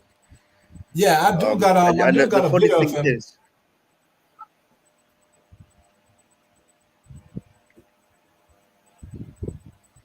Go ahead, Ty. yeah, You have the Whisper up, you have the Willian guy, and then you have Kendry up. So I was saying, okay, you ask, and the title says, what is the difference between these three players? And I mean, you've kind of started to allude to the difference, but the similarities. For one, Whisper is more versatile across the attack in terms of what I've seen him do for Jamaica and at high school football level or schoolboy football as they call it level. So he's mobile. He has the strength, and I mean he also he's more of that type of player like a Leon Bailey for Aston Villa. That type of player who he's trying to build a career from a club, and he's probably going to move on because based on the interviews that he's had with Jamaicans, he's said that he's not a Chelsea fan, which is normal. That's fine. You don't need to be a Chelsea fan to be at the club, but he's a case where he wants to build a career and then move on to the bigger clubs, quote unquote, the bigger clubs that are bigger than Chelsea. So the difference between him and also Kendry and Willian is the fact that with Kendry's more of a midfielder, more of a he has some defensive ability. He's not the greatest, but he's known mostly as you'd say the creative side of it. He has the ability to make a good pass. He has the intellect to make those distributions whenever he sees players go into space. And then the difference between him and Whisper would be the fact that Whisper is the one that you'd expect to have the end product. But both of them have good shooting on them.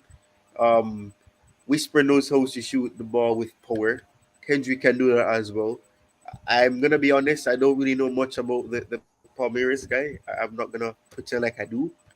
But if I'm being honest, he's a he seems like he's before I embarrass myself. What position does he play? He play as a left winger to be quiet, a right winger. Sorry, more like a Cole Palmer type of player. He more like a Cole Palmer type of winger, But the only thing is, he like to driver more than Palmer. Palmer would more look for a killer pass, but he's a player like he's like most of his highlight is most of his dribbling. That what been caught in eye of everyone. It's just the dribbling skills that he got.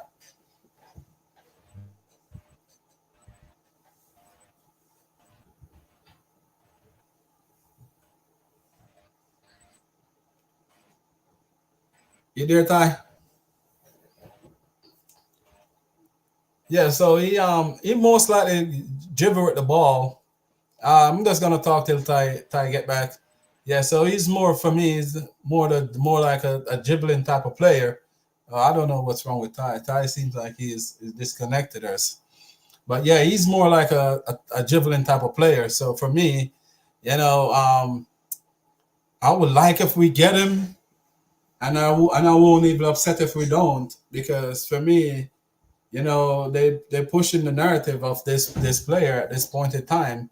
I don't know what we're gonna get from this player. To be quite honest, we don't know if he's gonna finish with a. Let me head back, Ty. All right, here we go. Oh, you're on, Ty. I don't know. StreamYard doesn't like me. StreamYard doesn't like me. Every time I go onto any stream on StreamYard, some way, somehow, my connection drops off, and then I have to come back on. It always happens to me when I'm on streams. I don't know why. But I don't know. That's why I don't do streams on StreamYard either, because it doesn't work for Oh, so when for you're me. streaming, what do you I use? didn't You use a hear what laptop? you said. Yeah, I'm using a laptop. Oh, okay. So can you hear me? Or is there a delay? Yeah, I'm hearing you. No, no, you're good. All right, you were talking about the William kid from.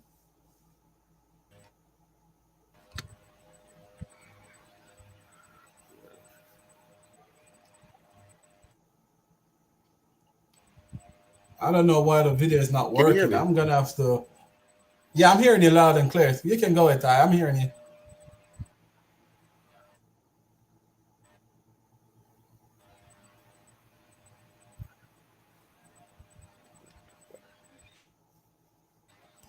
You're not hearing me, Ty?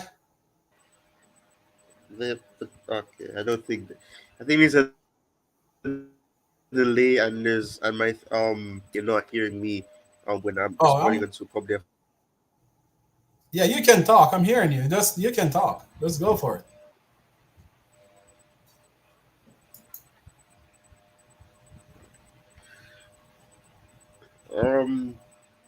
So I was asking about the position that he plays because I heard left, and then my connection to StreamYard went. So I didn't really hear what you said was his Oh, position. yeah, I I just heard was saying left. he play on the left, he play on the right, and he play a little bit through the middle, but he play mostly on the right though.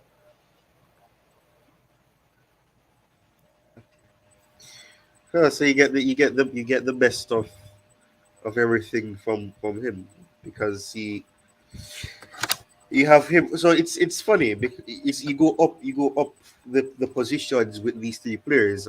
Although Whisper can play as a winger, he's viewed more as a striker. I'm assuming.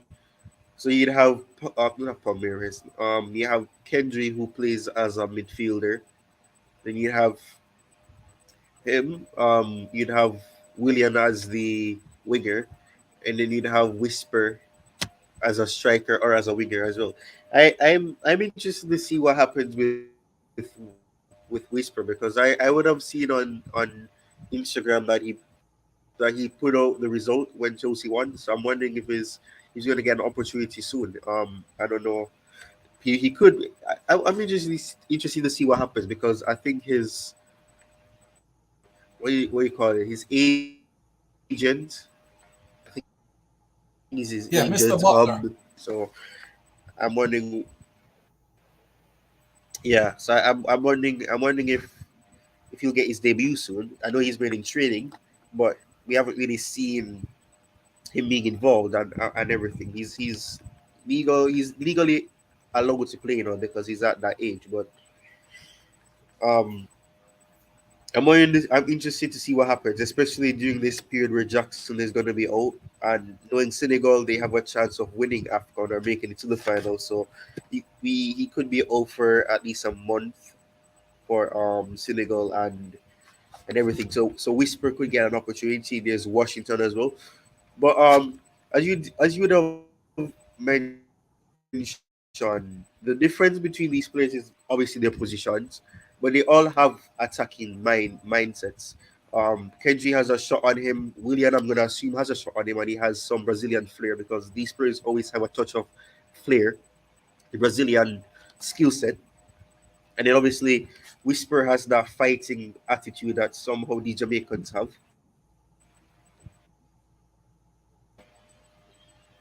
Oh, that's true.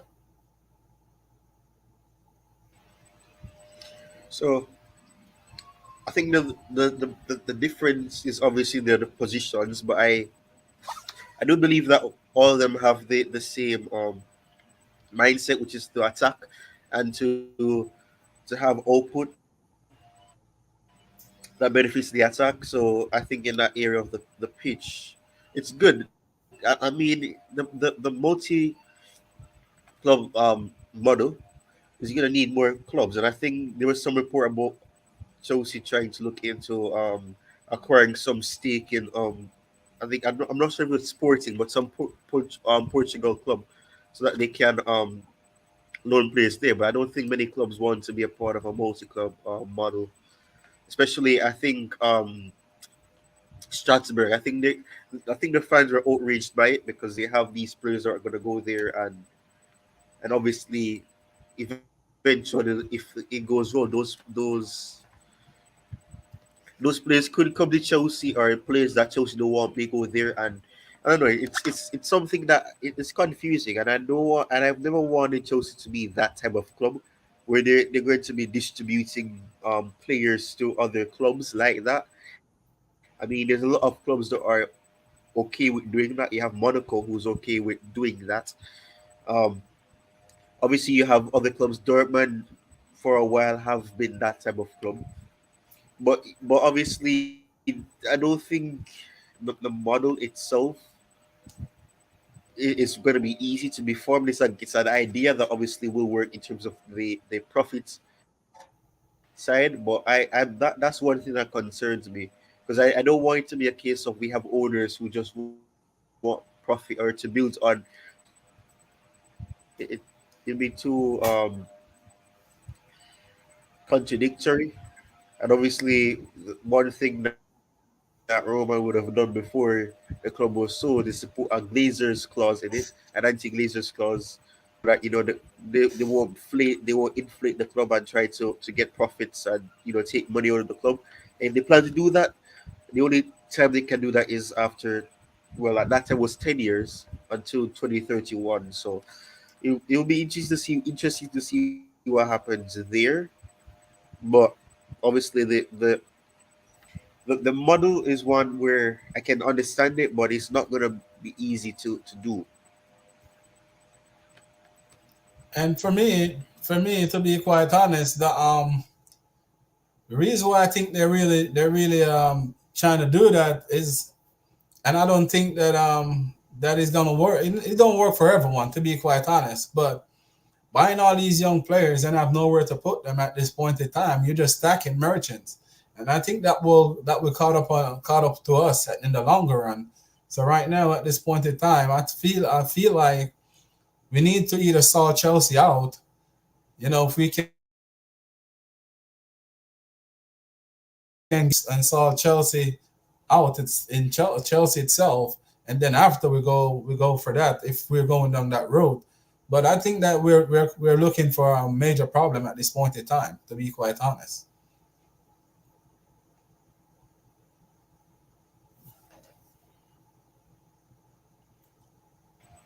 You there? Uh, um,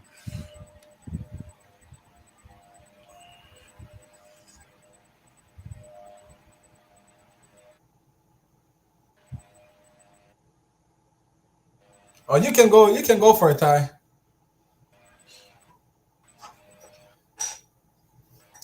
You got anything else you want to bring up or discuss?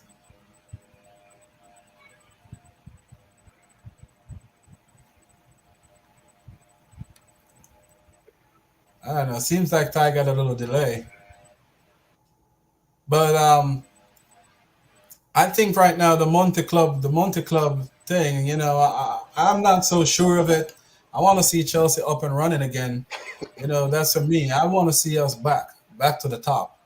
And Chelsea is the main priority. So I think that we need to fix house at this point in time.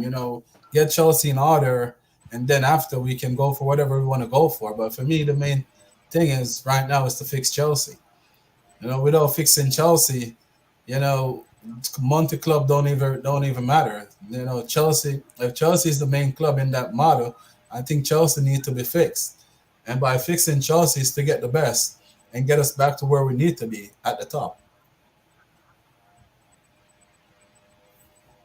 yeah, yeah. You just made a interesting point, and that's why I think a lot of the fans are outraged because it's a case where we're building something with young players, and then we're gonna be offloading them to other clubs, and then the main club or the parents club essentially will be still in turmoil, still having the issues of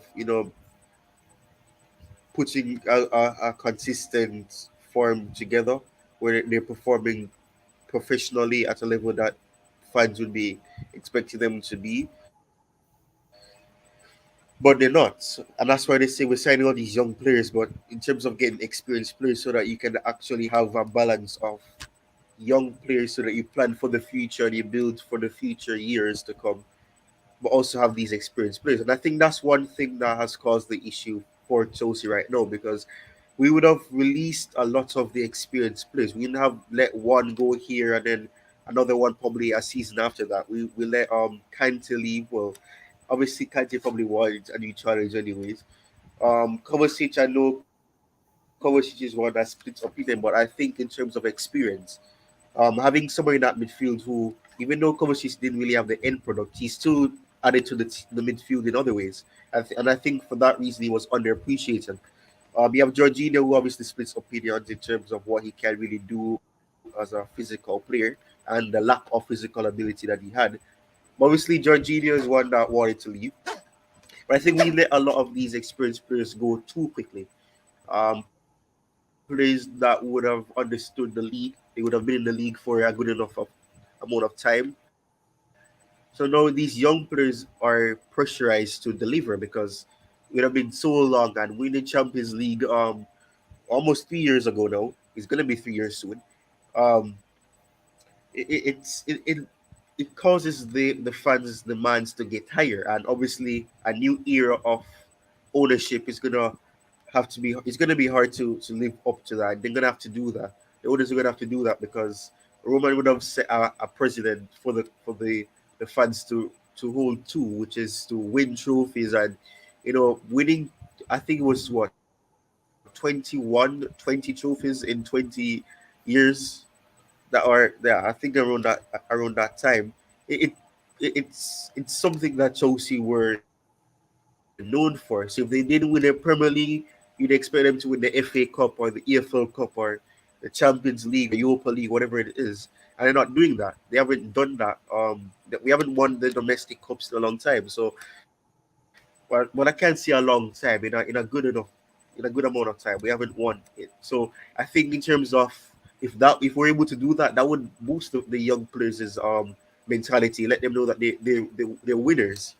They're and like I mentioned, football has become about feeling. So if they feel as if they're wanted or they're respected because they've won something, they will actually put out more hard work because that's who it is.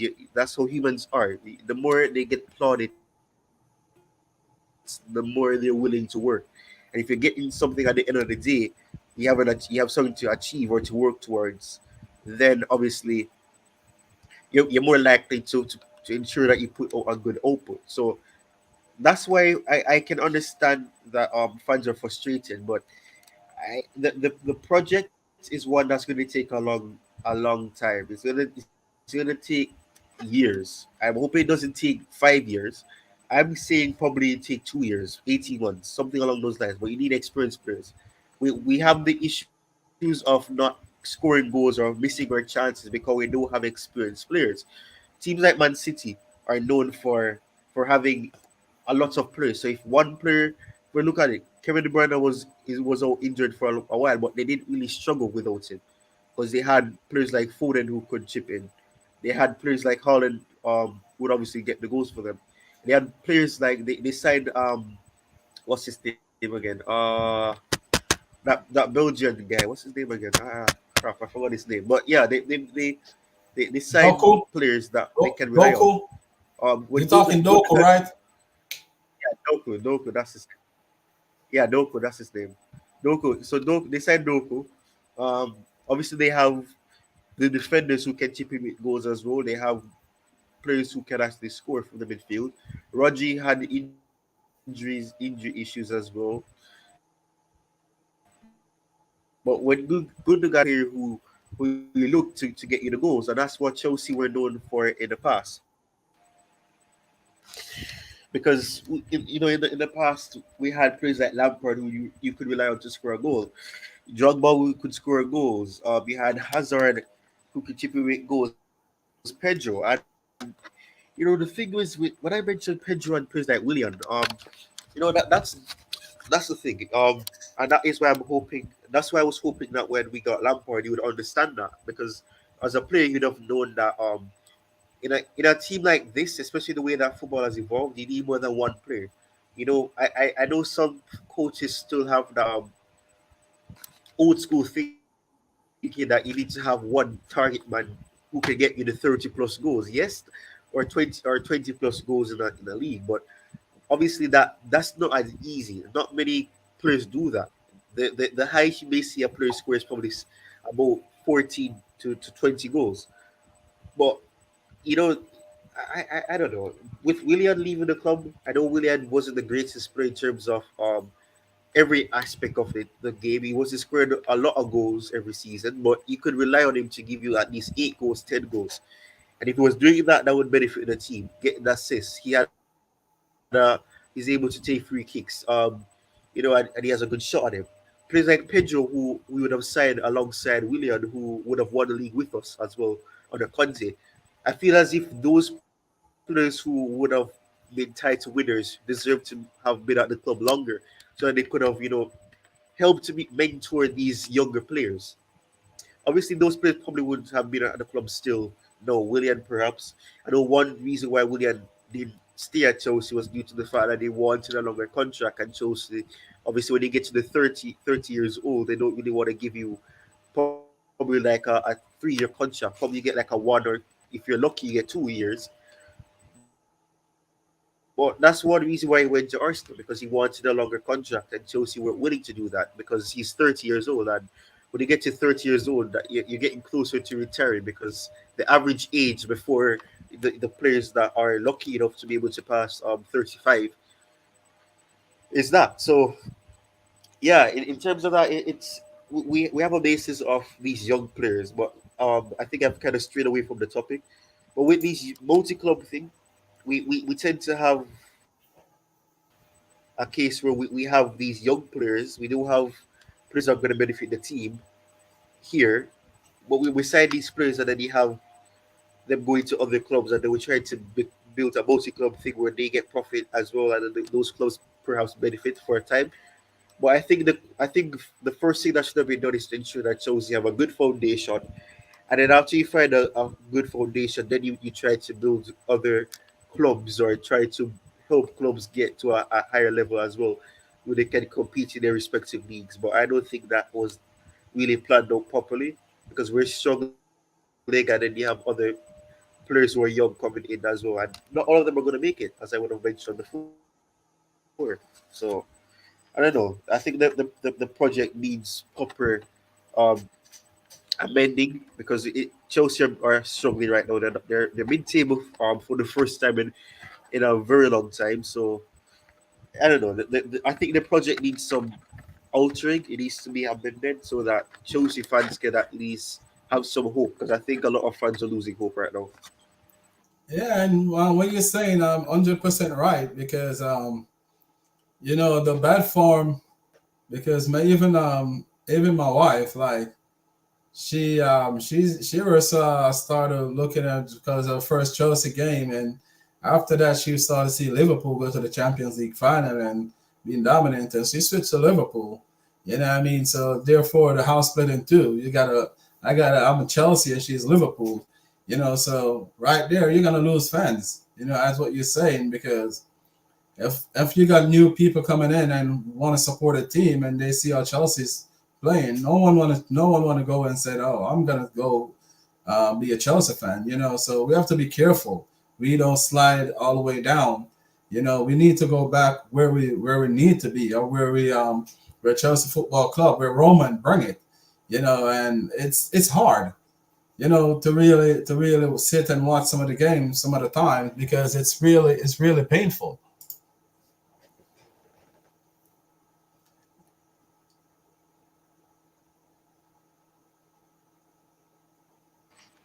Ah, no problem, man.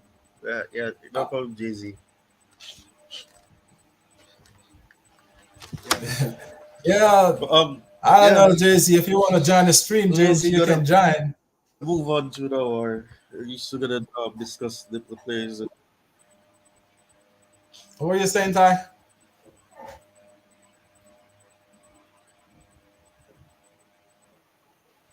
I was saying, what you like to discuss?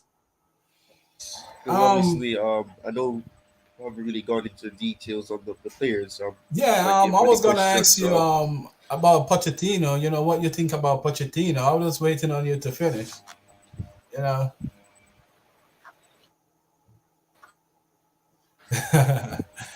uh, okay, Jay Z.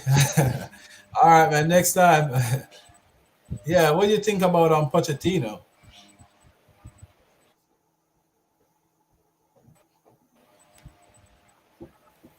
What do you think about Pochettino this season? I was just replying to looking at Jay Z comment. Yeah.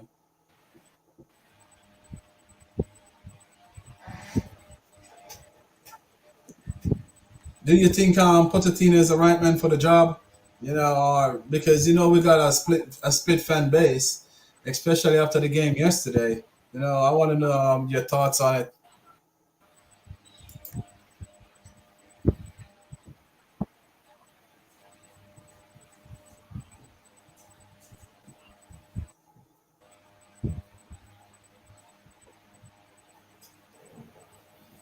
Can you hear me? Yeah, go for it.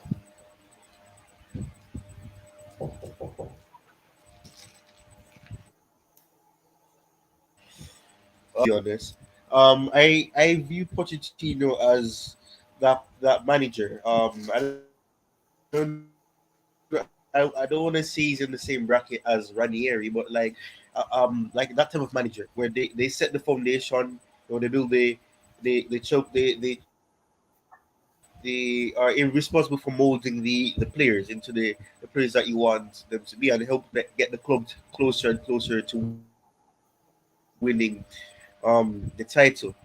Obviously, we know that Pochettino's track record as a manager in terms of achievements, it doesn't look pretty on paper, but he's achieved a lot of things, especially at Spurs. Champions League final. And I know when he, but their journey, which is one that really impressed me, is having to beat Man City. Coming from behind against Ajax, in order to do that. But I'm not right now. When they were looking at contenders to take over after Potter, Pochettino, if I'm being honest, wasn't my top option to say if you're gonna have a project where he could get you to the promised land of winning the title again. I'm not sure about it because I think in some ways his pragmatism isn't where it should be. He doesn't right now. It doesn't seem like he has a plan B or C. It looks as if he relies on the players eventually to do what needs for him. And I mean, sometimes you have to give the players freedom to express themselves on the pitch. I mean, Tuchel always spoke about that. He always said that you can't be holding the players' hands and saying, okay, when you get to this part of the pitch, you do this. You limit them. Let them. That's how players evolve. Because a lot of the things, I'm sure, no manager told Hazard to do what he did, but he had the ability, the physique to do what he did. But with Pochettino, I don't know. I don't think that a lot of the blame that he's gotten, he deserves all of it. He deserves blame because he's not faultless and he's not blameless. Sometimes his lack of proactivity doesn't.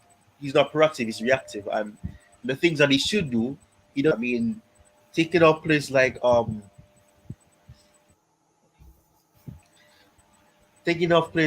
Madueke, actually influential, and then bringing on other players who, fair enough, they contributed to the game, and then also keeping on players who are struggling and not taking them off and waiting until 80th minute and things like that.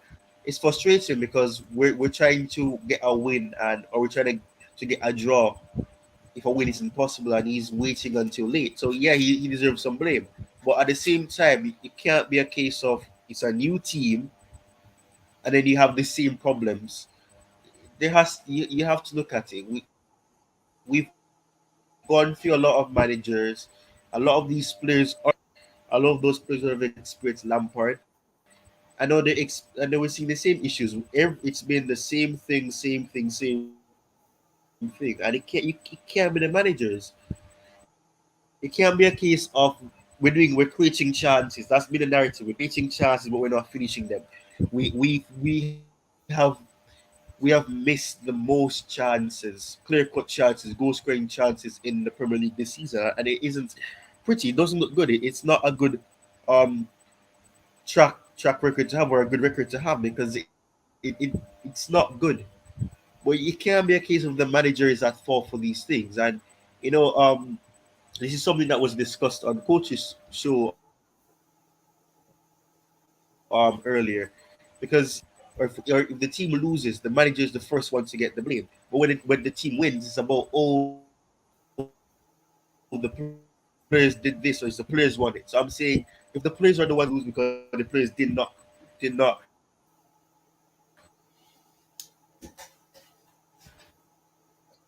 I got $1 million do question what for you. needed to be done, which is to convert the chances to I don't know, and I think us as fans we don't play fear. We're not consistent with our beliefs. We manager is at fault for losses, but when it comes to winning games, it's not on the manager. It doesn't make sense because if the players are finishing their chances, the manager isn't playing. He's not the one that's on the pitch who's missing the chances. There's opportunities being created. Players shoot wide.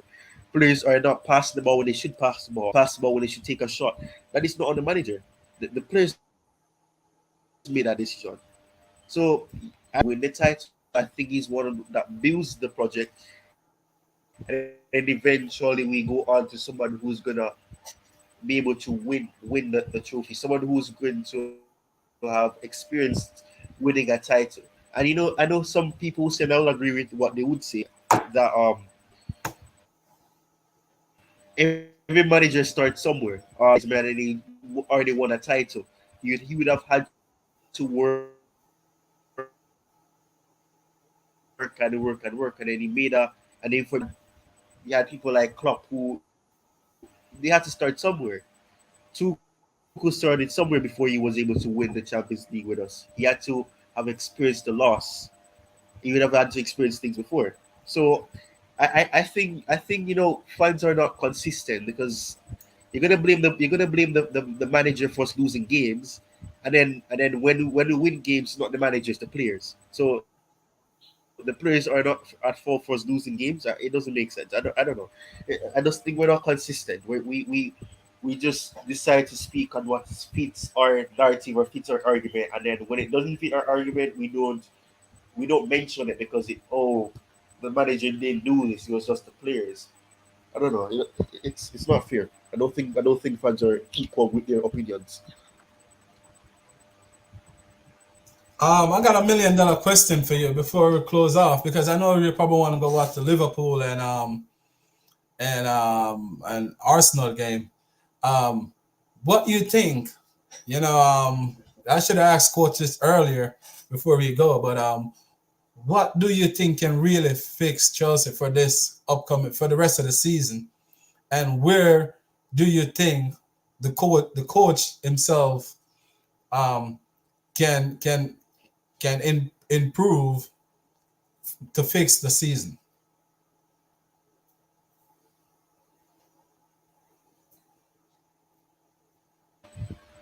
On the- You're right about this being $1 million question. I mean, I wish I was getting the money instead. But yeah, it's. Uh,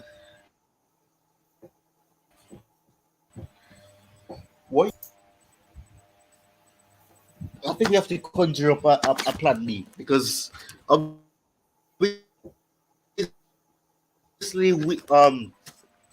we've struggled against low blocks, and those are the games that we tend to lose. The games that we should be winning when we're losing them. We're creating opportunities. We're dominating possession. But this is something that I know some fans utilize this, and I don't understand why. It doesn't matter if you have possession because you can have possession with intent and possession without intent. You can keep the ball, but keeping the ball, but are you gonna create chances while keeping the possession? Are you creating opportunities to win the games? We've seen that we have 70% possession in a half, and then we're losing games 1-0 or 2-0, or we're making mistakes. There are individual mistakes or individual errors. But I think one thing that Pochettino should aim to do is to conjure up a plan B, because like I said, he doesn't seem to have a plan B. He's always hoping for the best with these players, hoping that somebody does something. And I mean, the Newcastle game in the Carabao Cup, he didn't change anything really. It was a case of eventually an error by Newcastle, and then Mujik was just there to be at the end of it. So and that's what tends to happen. Crystal Palace, the game was supposed to end a draw. Crystal Palace would have fancied their chances of winning the game as well. Madueke gets a penalty and then we win the game. We need to be more confident. We need to be more ruthless. And I think one thing that I can mention the Luton game, for example, we went from 3-0 up to almost getting a draw being the final result because we became complacent. We need to instill ruthlessness in these players. We need to be more ruthless. We need to have a fight of okay, fine. Yeah, we scored 3 goals, but we should be able to get 6 and 7. Even if you don't get to 6 and 7, you try and try and try, but you do that in a logical way. You don't go all out attack and then you make yourself exposed. But you ensure that you create as much opportunity. You try to finish those opportunities. And I mean, managers like Mourinho, those are why they're admired, and those are the managers that cause you to realize that these are the reasons why we won leagues. Because if you're not leading 3-0 by half time, you'll be frustrated, you'll be angry. You'll say, "What are you doing?" You need someone who's gonna be in the players' faces. But this is why I'm saying that football is about feelings. Back then we hear from the ex players, players like Obi Mikel. You have players like Joe Cole and Lampard who come out and say you're and I can't use the language here because obviously it's profanity. But are you dumb? Are you stupid? They'll just use the cleaner words to use.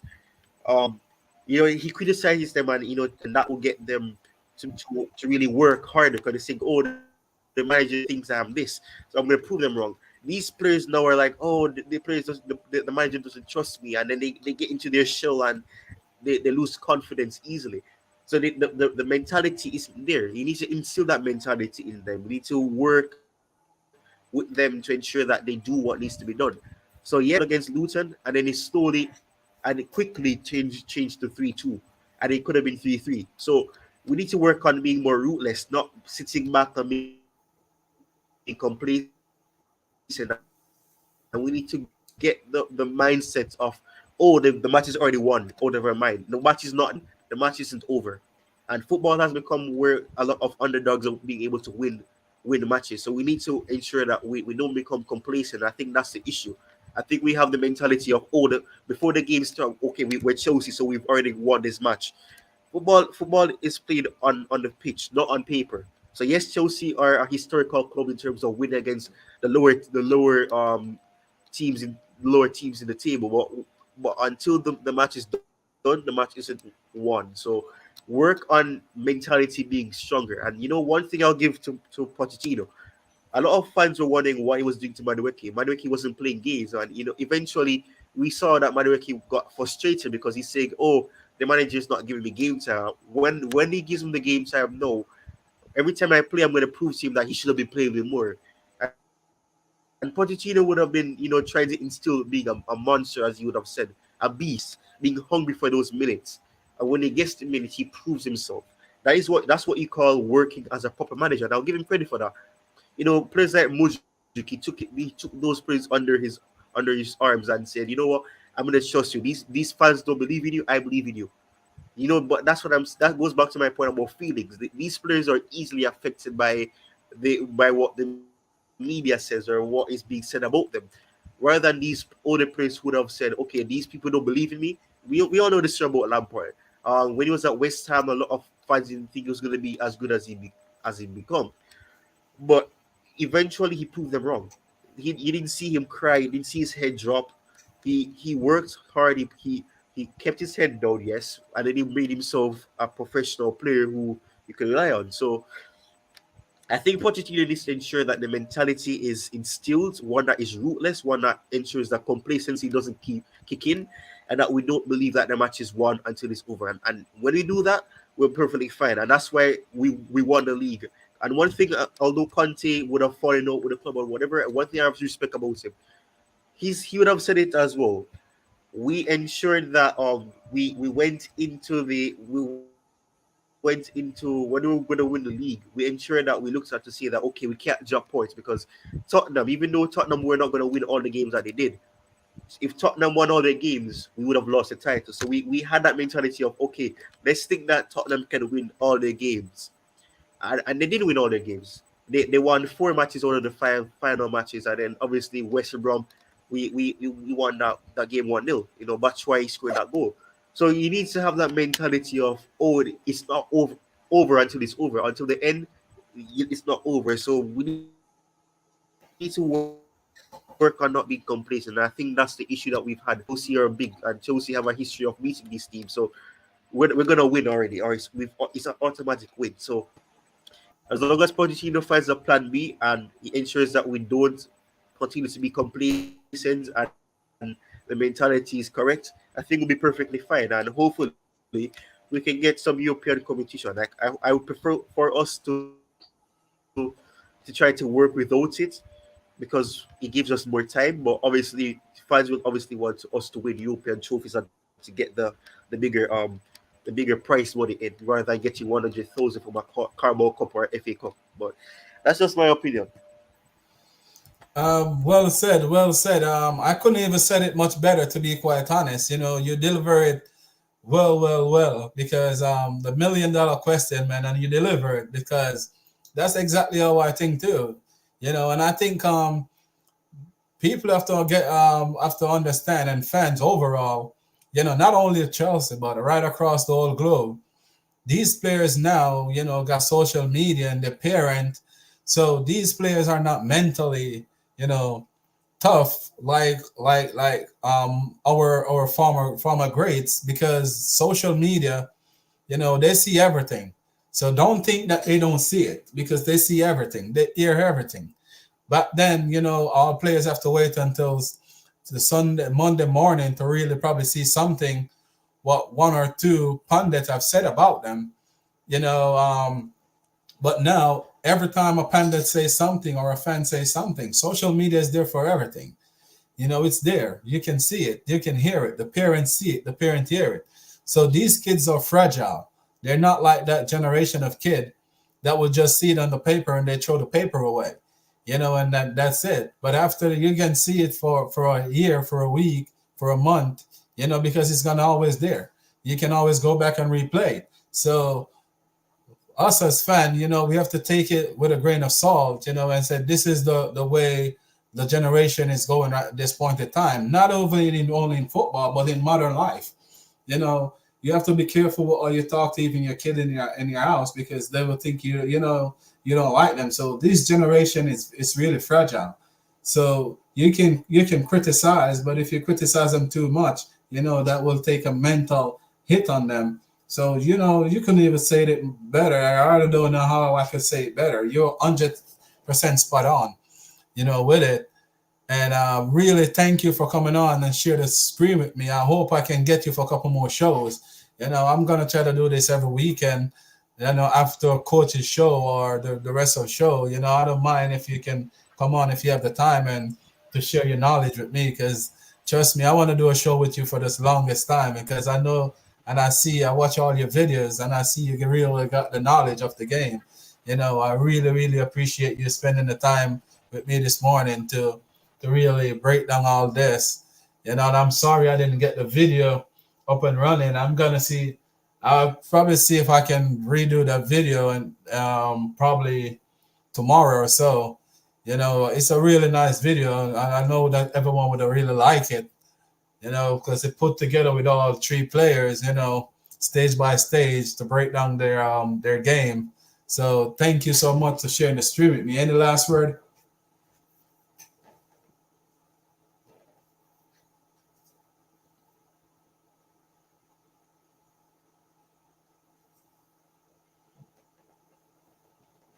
You there, Ty?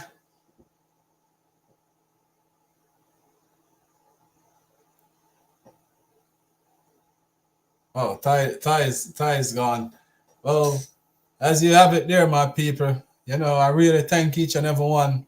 I thank Coach to come on and give me a big push. You know, I really appreciate all the support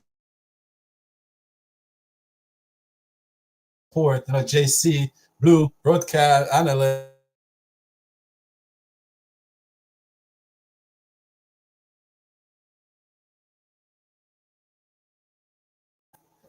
For being here with me. And I'm going to say, enjoy the rest of your evening. I hope you guys have a wonderful evening. Thank you. Remember, please like, share, and subscribe to your boy GFC Garvin. I'm out. Thank you, guys.